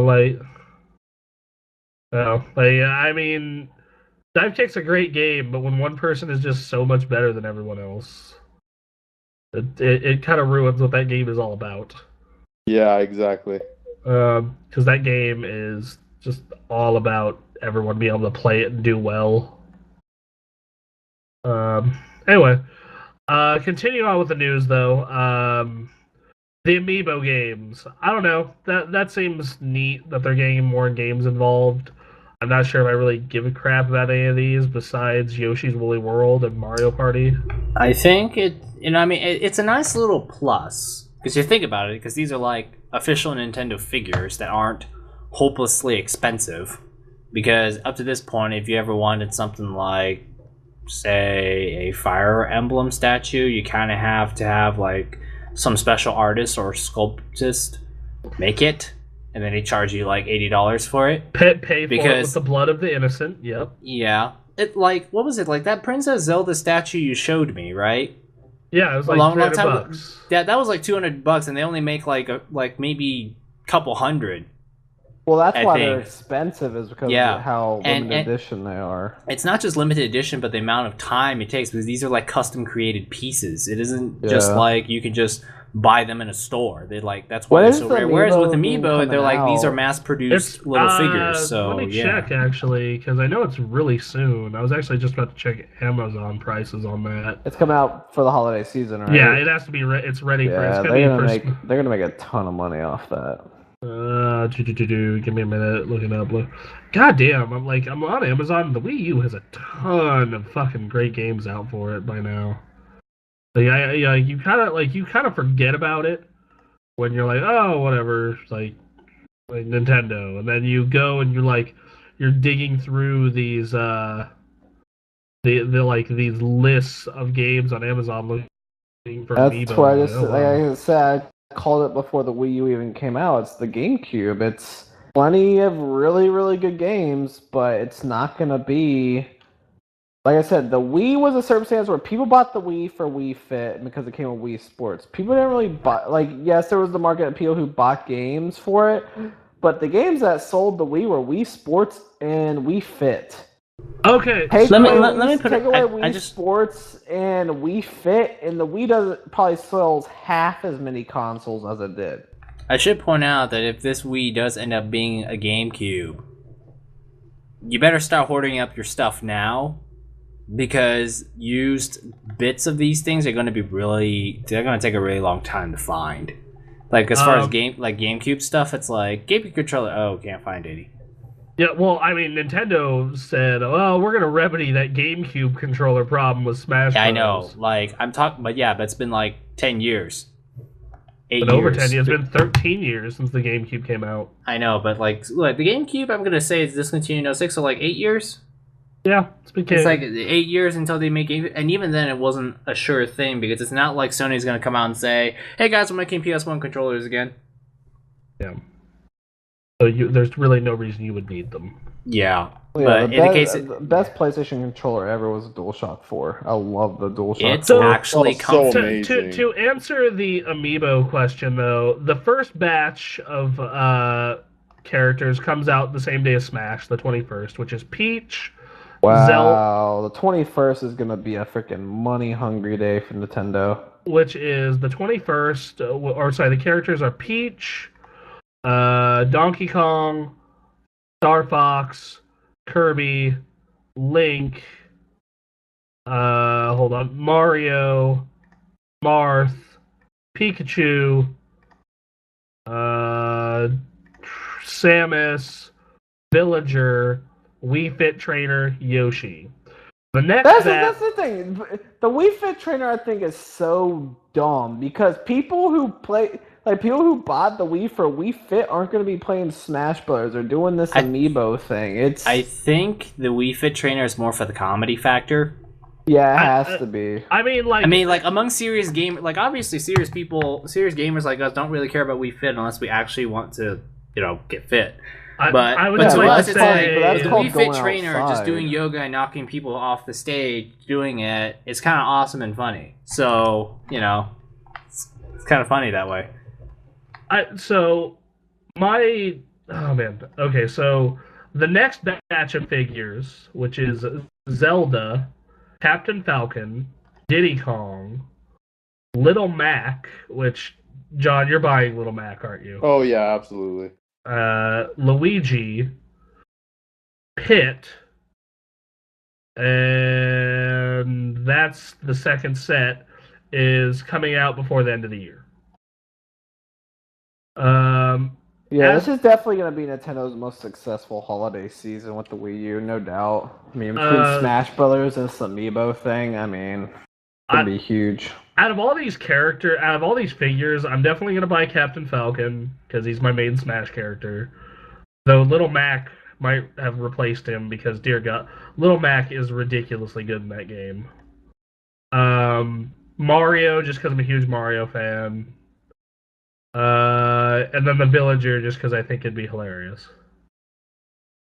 What's the price of these things gonna be? $13 each. Right in line with Skylanders. I mean, it is kind of expensive considering how big they are, but they also do have electronic bits in them to interact with the games. So yeah. Yeah, and also it's Nintendo's version of Skylanders. That's all it is. I don't think that's a horrible price, though. I mean, no. Yeah. I was saying, I said, if they were $10, I would buy them all. I would just fucking get every one of them as they come out. I said if they're $15, and before you know it, Amiibo's gonna turn into another console for you guys. You're gonna spend so much money over time with this. You're gonna be like, shit, I've spent $400 on Amiibo. Here's the thing. Well, if you're a huge Nintendo fan that had to have them all, yeah, it can be expensive. But for someone like me, I'll just get Link, Marth, Zelda, Samus. I think that's about it. I'm just gonna get a few of them too. Here's the thing: if I'm getting the ones that I just gotta buy, the ones I want to get so bad, Mario, Luigi, Little Mac, Captain Falcon, Villager, maybe Link, maybe Zelda. Yeah, but that alone, what you just mentioned, is what, $130? Let's see. That's 1, 2, 3, 4, 5. Let's say I go all out. 6, 7. So that is $91. Yeah, jeez. Plus tax, so about $100. Yeah. Thing is, I'm not gonna spend that all at once though. I'm probably gonna buy them over time, just one at a time. I'm definitely gonna get Mario first. I'm a huge Mario fan. I love all the Mario games, and then probably Captain Falcon. Those would probably be the first two I get. I imagine, John, your first is gonna be Little Mac. Yeah, I'll get Little Mac, Link, and Luigi. That'll probably be it. Yeah. I don't know. I just the ones that I'm definitely gonna skip. I have no reason to get Pit. I'm not Kid Icarus was never a big thing for me. I mean, they had one game In the for 80s. for the 3DS, back in the 3DS's early days. And then they had one way back in the fucking the goddamn 80s for the Nintendo. Yeah. Like, So Brawl kind of brought that franchise back a little bit. So I don't. Meanwhile, in the Star Fox and F-Zero corner, nothing. Which, Like, by the way, which by the way brings me to some really awkward news. So Mario Kart 8, you can go upside down. You can go sort of fast. And there is going to be an F-Zero track coming to that game. I told you that game is just a test for F-Zero. That's all that it is. That game is a test for F-Zero, and I called it, and it's just continued to be tested. With the F-Zero track in it, which... And you can have Skyward Sword Link and his bike in that game too, which I'm like, well, okay, that's interesting. So, and Animal Crossing, that's in there too. I mean, for me, it's actually easier to list the characters I'm not gonna get for this. I'm not gonna get Wii Fit Trainer. I'm not gonna get Pit. I'm not gonna get fucking Pikachu. I'll probably never get Marth. Wii Fit Trainer will probably be the most unsuccessful selling amiibo by a very big margin. I mean, you think about it. Wii Fit I Trainer bet they're probably they're probably making only maybe a couple thousand of those. Wii Fit Trainer is a great idea for Smash Brothers because there's the comedy factor to it. Okay, this yoga teacher is good. It's entertaining to watch and it's fun. As an amiibo thing, what does that character do? Does it in the Super Smash Bros? Like, what type of attacks does it have? Well, it kills people through fitness. I mean, what do fitness people do? Like, just oh my gosh. Look, that game makes no sense. You've got Jigglypuff who can grab people when Jigglypuff has no hands. Look, that game defies logic anyways because it's a crossover of a gazillion franchises. That's phenomenal. Yeah, I'm actually considering selling the 3DS version once the Wii U one is out, but how are you going to Smash at PAX? I just don't know how you play Smash Bros. On the 3DS. I haven't been to PAX in 2 years, and the next I know, Bronson, but we're getting big, and we're gonna travel, and you're gonna need Smash Brothers. Fuck, I know. Everyone has it. Like, you would have sold Pokemon first, but you didn't. Not only that, but I know that we're gonna I know there's gonna be that time that we travel to Boston, and that's a 6-hour flight minimum. And I'm gonna want to play Smash with you guys. Yeah, because we're all gonna end up with you. Yeah. One thing Smash is getting its first bit of DLC by the end of the year, and it's Mewtwo for both versions. I am hoping this is a glimmer of hope to get Bayonetta as a Smash character. That would be pretty badass. That would be really awesome. I'm sure it will. I don't see why not. One of my favorite things about the whole Bayonetta. I mean, you think about Nintendo's doing more DLC recently because obviously they have discovered the magic of DLC. And Nintendo's always like a generation and a half behind. I know, everyone. it's like Nintendo Network is actually viable now, ish. But yeah, they're doing DLC with Mario Kart, they're doing it with Hyrule Warriors, so it's wouldn't be surprised if Smash had something really cool, and who knows, maybe if the pressure is really there, you might get a Super Nintendo Final Fantasy character. You never know. I mean, if they could somehow convince Square Enix. Which they probably won't. The characters I want are both Wii U characters and would sell Wii U games. I want Wonder Red, or any of the Wonderful 101 characters, but the main one makes sense, Wonder Red, and Bayonetta. Those are the two. Those are the two big ones for me. Get Wonder Red in that game and get Bayonetta in that game. So, I don't know, man. The Wii U has had a hell of a year. No console has had a Wii year like the Wii U.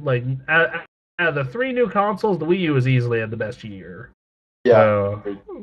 That's no doubt. The Hyrule Warriors, Smash, Bayonetta, Donkey Kong, Mario, Shovel Knight.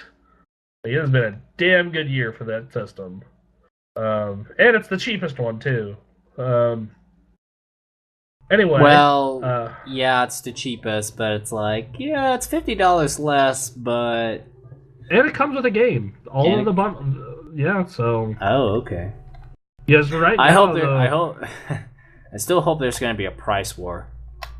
But that would be nice. somehow that wouldn't happen because unless Sony feels like in the long term they're going to lose sales, they're not going to drop the price on that thing. Yeah, right now the Wii U, you have two bundles. One of them comes with Super Mario Bros. U and Luigi U. The other one comes with Nintendo Land and Super Mario 3D World. So, yeah, I don't know. I would, so either way, you get two games and a system for $300. And like the Xbox One way less so, but the PS4 very much right now is you are waiting for the good stuff. Um, but anyway, do we have any other news, or should we move on to questions? No other news from me. No Shave November. Any of you guys growing beards? No, I'm actually going my mustache though. No, you're Movember. Yeah, well, I've got like a goatee and mustache thing, but Yeah. I look like I need to be mowing your guys' lawns. Oh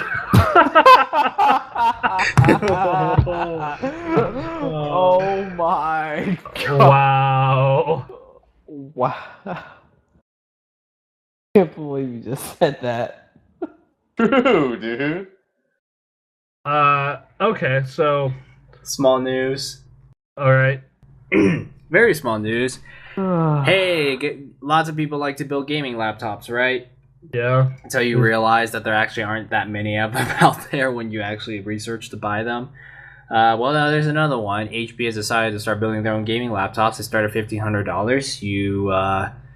Well, basically, it looks like a pretty standard gaming laptop. Just says HP on it. Build quality, not so sure, but you get a 1080p screen. Oh, the you get, Omen. Yeah, the Omen. The Omen's a new thing.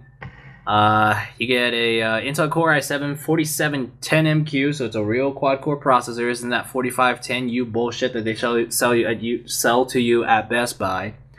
860. You have a choice between 2GB or 4GB versions of the 860M. Solid state storage. Well, you can choose between 128, 256, or 512GB. Pretty standard gaming laptop. Starting price is $1,500. All right, I'm looking it up right now. Which is about normal, actually. First off, yes, that is normal for the price on these. I like the styling, but I mean, it doesn't stand out much. I mean, this is like the first time HP has built any bespoke gaming system, as far as I'm aware of. I mean, they tried selling the Phoenix, but it looked like a glorified Pavilion computer. So, yeah. Yeah, like as far as late gaming laptops go, this would be like bottom of my list. Just looking at it. Okay, well, I understand why. One, it says HP. Because they've got a great history of quality, right? And durability. Because my computer randomly died. Because my HP laptop died last August, about 6 months before it's supposed to. So that was pleasant. Having to spend $1,300 in a new computer. Hey, remember when HP bought Palm? That blew up. Do you remember when Palm was a thing? Yeah, Palm was. I remember the Palm They were pilots. like Palm remember the was Palm big. Pre? Like Palm was So a huge deal. I had the Palm Pre. Okay, the Palm Pre was a good ass phone. WebOS was actually pretty freaking legit. They were freaking awesome for their PDAs back in the day, weren't they? They're like to me, Palm is like a '90s company. WebOS was actually pretty freaking legit. It just went nowhere. WebOS, they had better multitasking than any other phone on the market for years.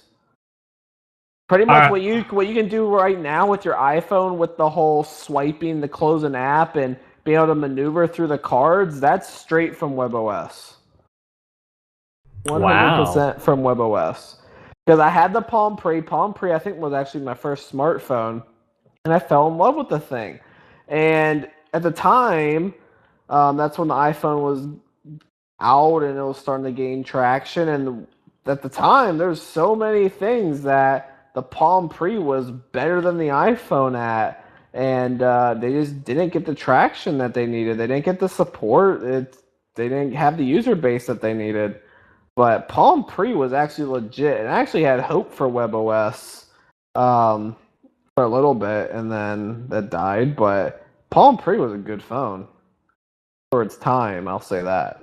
Obviously, if you use it now, it's not. But for its time, it was a great phone. I loved it. Sweet. Well, Palm is pretty much 100% dead now. Kind of like the compact. Yeah, they're done. Like kind of like the compact brand. Like compact was like decent brand of computers from like the 80s and 90s. Then HP bought them, and then compact kind of stuck around for a little while. Then it became their budget brand, and then became not a brand at all anymore. It's like I think that name is officially died now. But yeah, reasons why you probably shouldn't consider an HP gaming laptop. Well, it says HP on it. That's the biggest reason. They're not exactly. That looks like shit too.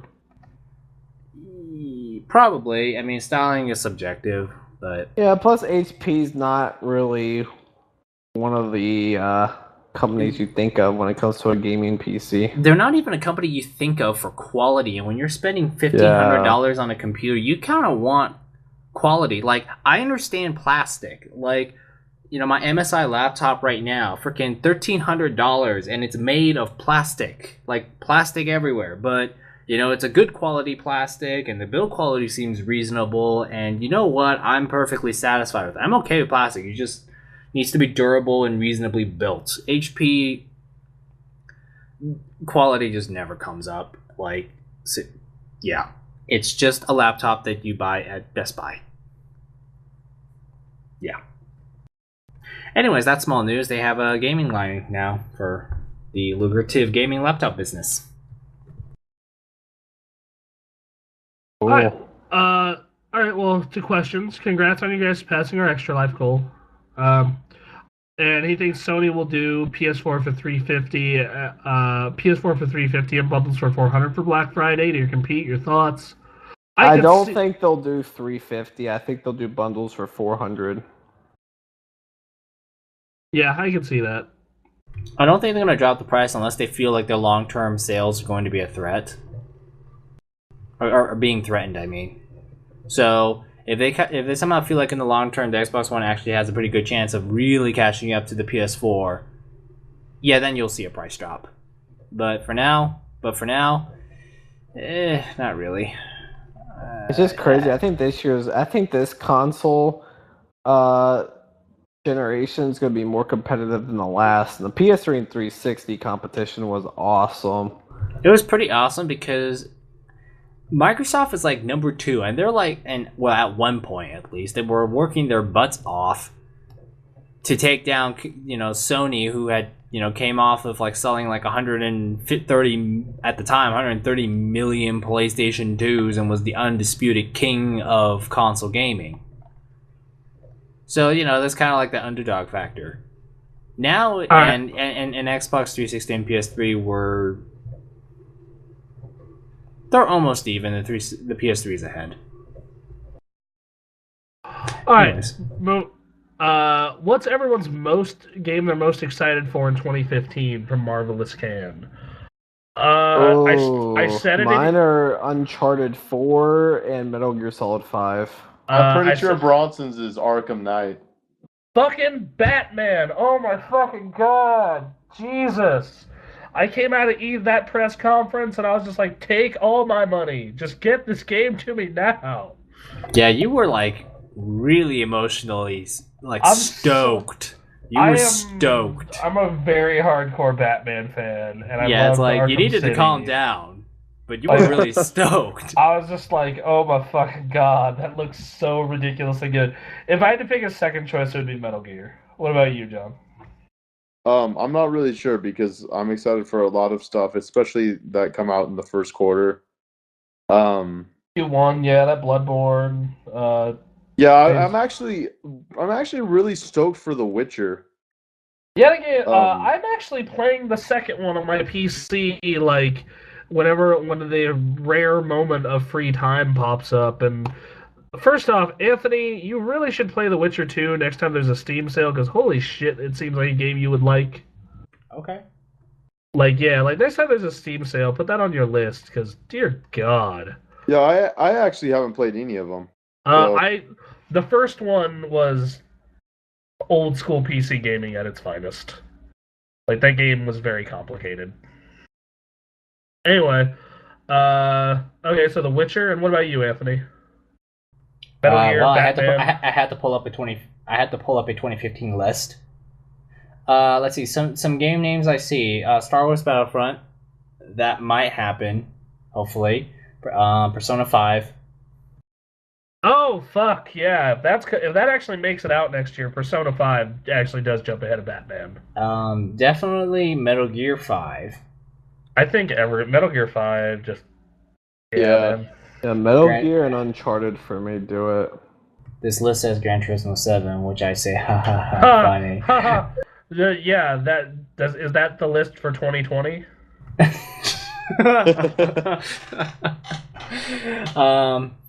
Let's see what else. I don't think it will come out 2015. I think 2016 it will. I'm saying 2017. I'd say late 2016. I Late. I'm thinking holiday 2016. I just fucking God, so And, bad. You want to know what saddens me? As far as racing games go, my favorite series for years was Project Gotham, and Project Gotham 4 was a masterpiece, and it did weather racing perfectly. And there's never gonna be another one of those. And that game to this day is the game that makes me go, "Why is it so hard to do weather racing?" You know, I thought at one point that's Microsoft was because going to bring back Project Gotham, but then they started doing this thing where one year it's Forza Motorsport, the next year it's Horizon, and I was like, yeah, they're not doing Project Gotham, because I originally thought they were going to switch off. They'd have Project Gotham Forza, Project Gotham Forza, but now they're doing Horizon Motorsport, so yeah, probably not going to happen. As far as the weather thing, that's because in Project Gotham, the weather actually didn't have that huge of an effect on the handling of the car. It just made things only slightly more slippery. Yeah. Let's be honest here. Like in that game, it actually was possible to drive a Ferrari at 100 miles an hour in the snow in that game. Whereas in real life, if you tried that, it would immediately fling off the road before you even reach 50. Well, yeah, they had to do that. Plus, it was an arcade racer. I know, but yeah. But here's the thing: is that Drive Club could have been that new PGR. It wasn't. It's broken currently. They're trying to PGR racing with style, man. Kudos points. I mean, like in Drive Club, it's like those points don't stand out. Whereas in Drive Club, it rewarded you for doing anything as long as it wasn't crashing into something. Yeah, Project Gotham, it's like, are you driving at high speed? You got points. Are you drifting and drafting and overtaking? And if you're riding on your bike, are you just like flipping off the other cars as you speed away? You got points.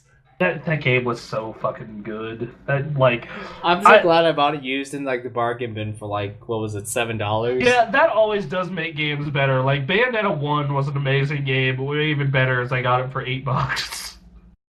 All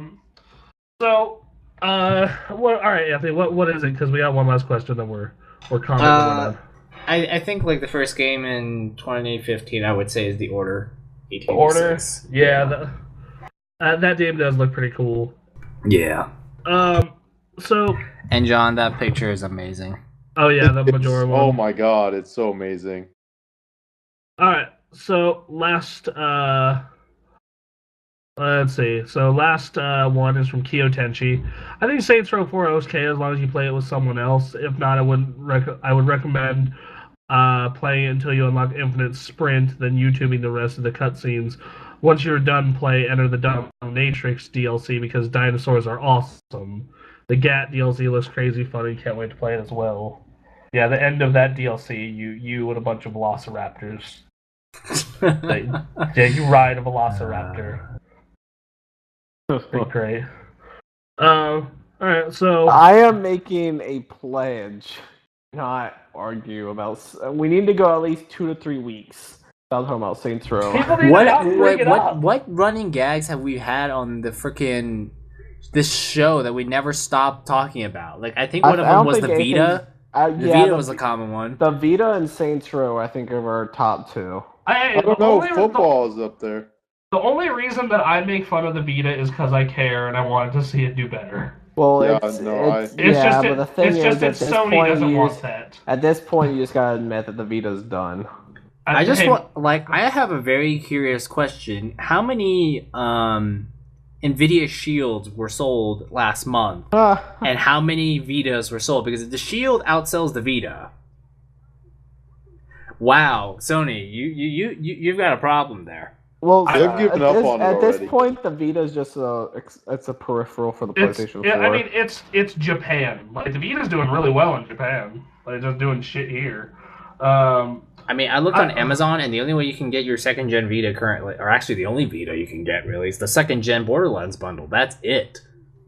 I don't like. There are some really great games. Because a lot of retailers stopped selling them because they could not sell them. There's like if you have retailers that stop, Bronson, selling tell me device, if they ever, you're done. Bronson, tell me. I mean, if you ever somehow catch attention of a flash sale of Vitas, I would be very interested, because I've always looked at the Vita and thought, that could be my next little portable media system.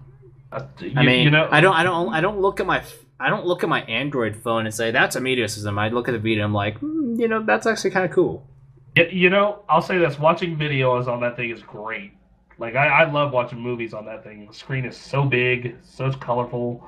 I don't know. Like the Vita has a lot of really great games for it. Like this year, there was Final Fantasy X and Rogue Legacy. The Telltale games get ported to it still. Ollie Ollie was pretty good. Freedom Wars was actually pretty good. Danganronpa was good. Like the Vita for all the crap. Like the Vita gets a lot of shit for not having games, but like if you're willing to look for the games, they're there. Anyway, I think that's about it. We're on the YouTubes and the Facebooks and all that fun stuff. And that thing that you guys call Twitter. Yeah. That up till today, John did not know had a 140 character limit. Dude, when I fucking heard that, I laughed so fucking hard. I mean, I knew there was a character limit. That's why they had those mini links. I can understand not knowing what the whole hashtag phase is. I can understand that. But not knowing there was a limit. To be honest, the hashtag is easy to figure out because it's everywhere on TV. It's not like the character limit's blatantly obvious until you start using Twitter. No, I think it's been pretty obvious. I mean, it's mentioned everywhere that. That's the whole premise behind. I've seen that's more why Twitter hashtags. is what it is. Twitter is the way it is because, I mean, if you could post to any length on Twitter, Twitter wouldn't have been successful. I mean, anyway. Sometimes I wish they would raise it to like 160, but like they're gonna keep Sorry. it to 140 because that's their number. Every time I go and write a Twitter post that's like 150 characters long, I'm like, son of a bitch.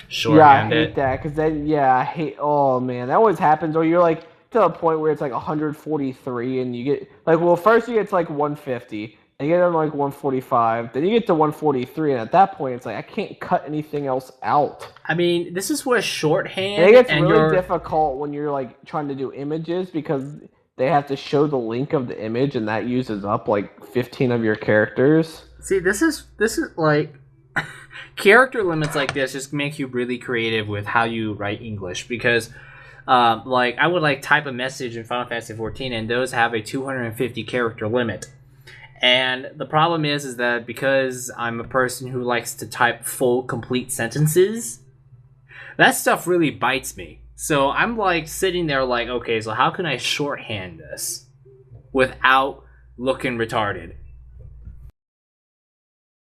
Yep, that's Twitter. All you young people. I mean, it's worse. I'm the oldest person in this podcast. It's worse with Twitter because, like, in Final Fantasy 14, I have a problem with the 250 character limit. Twitter has a 140 character limit. I'm the oldest person on this podcast. Yeah, okay. How old are you, John? You're 23, right? Yeah, I'm 23. Okay, I'm 24. I just turned 24. Okay. When's your birthday? Like what month? May 20th? May 20th? Okay. Yeah. Alright. Well, I'm the second oldest staff member, yay. Alright, well that's it. Who's the oldest? Bremen's Oh, my yeah, last. that's right, yeah. Yeah. All right, so that Okay. it for us. Yeah, for me it I is. think that's it. Yeah. All right, guys. Well, thank you guys for listening to episode 109 of Unscripted Access. Thank you guys for listening. Thank you guys for supporting us. Please leave comments and questions for next week's episode. We are out. Bye. We love See you. ya. Bye.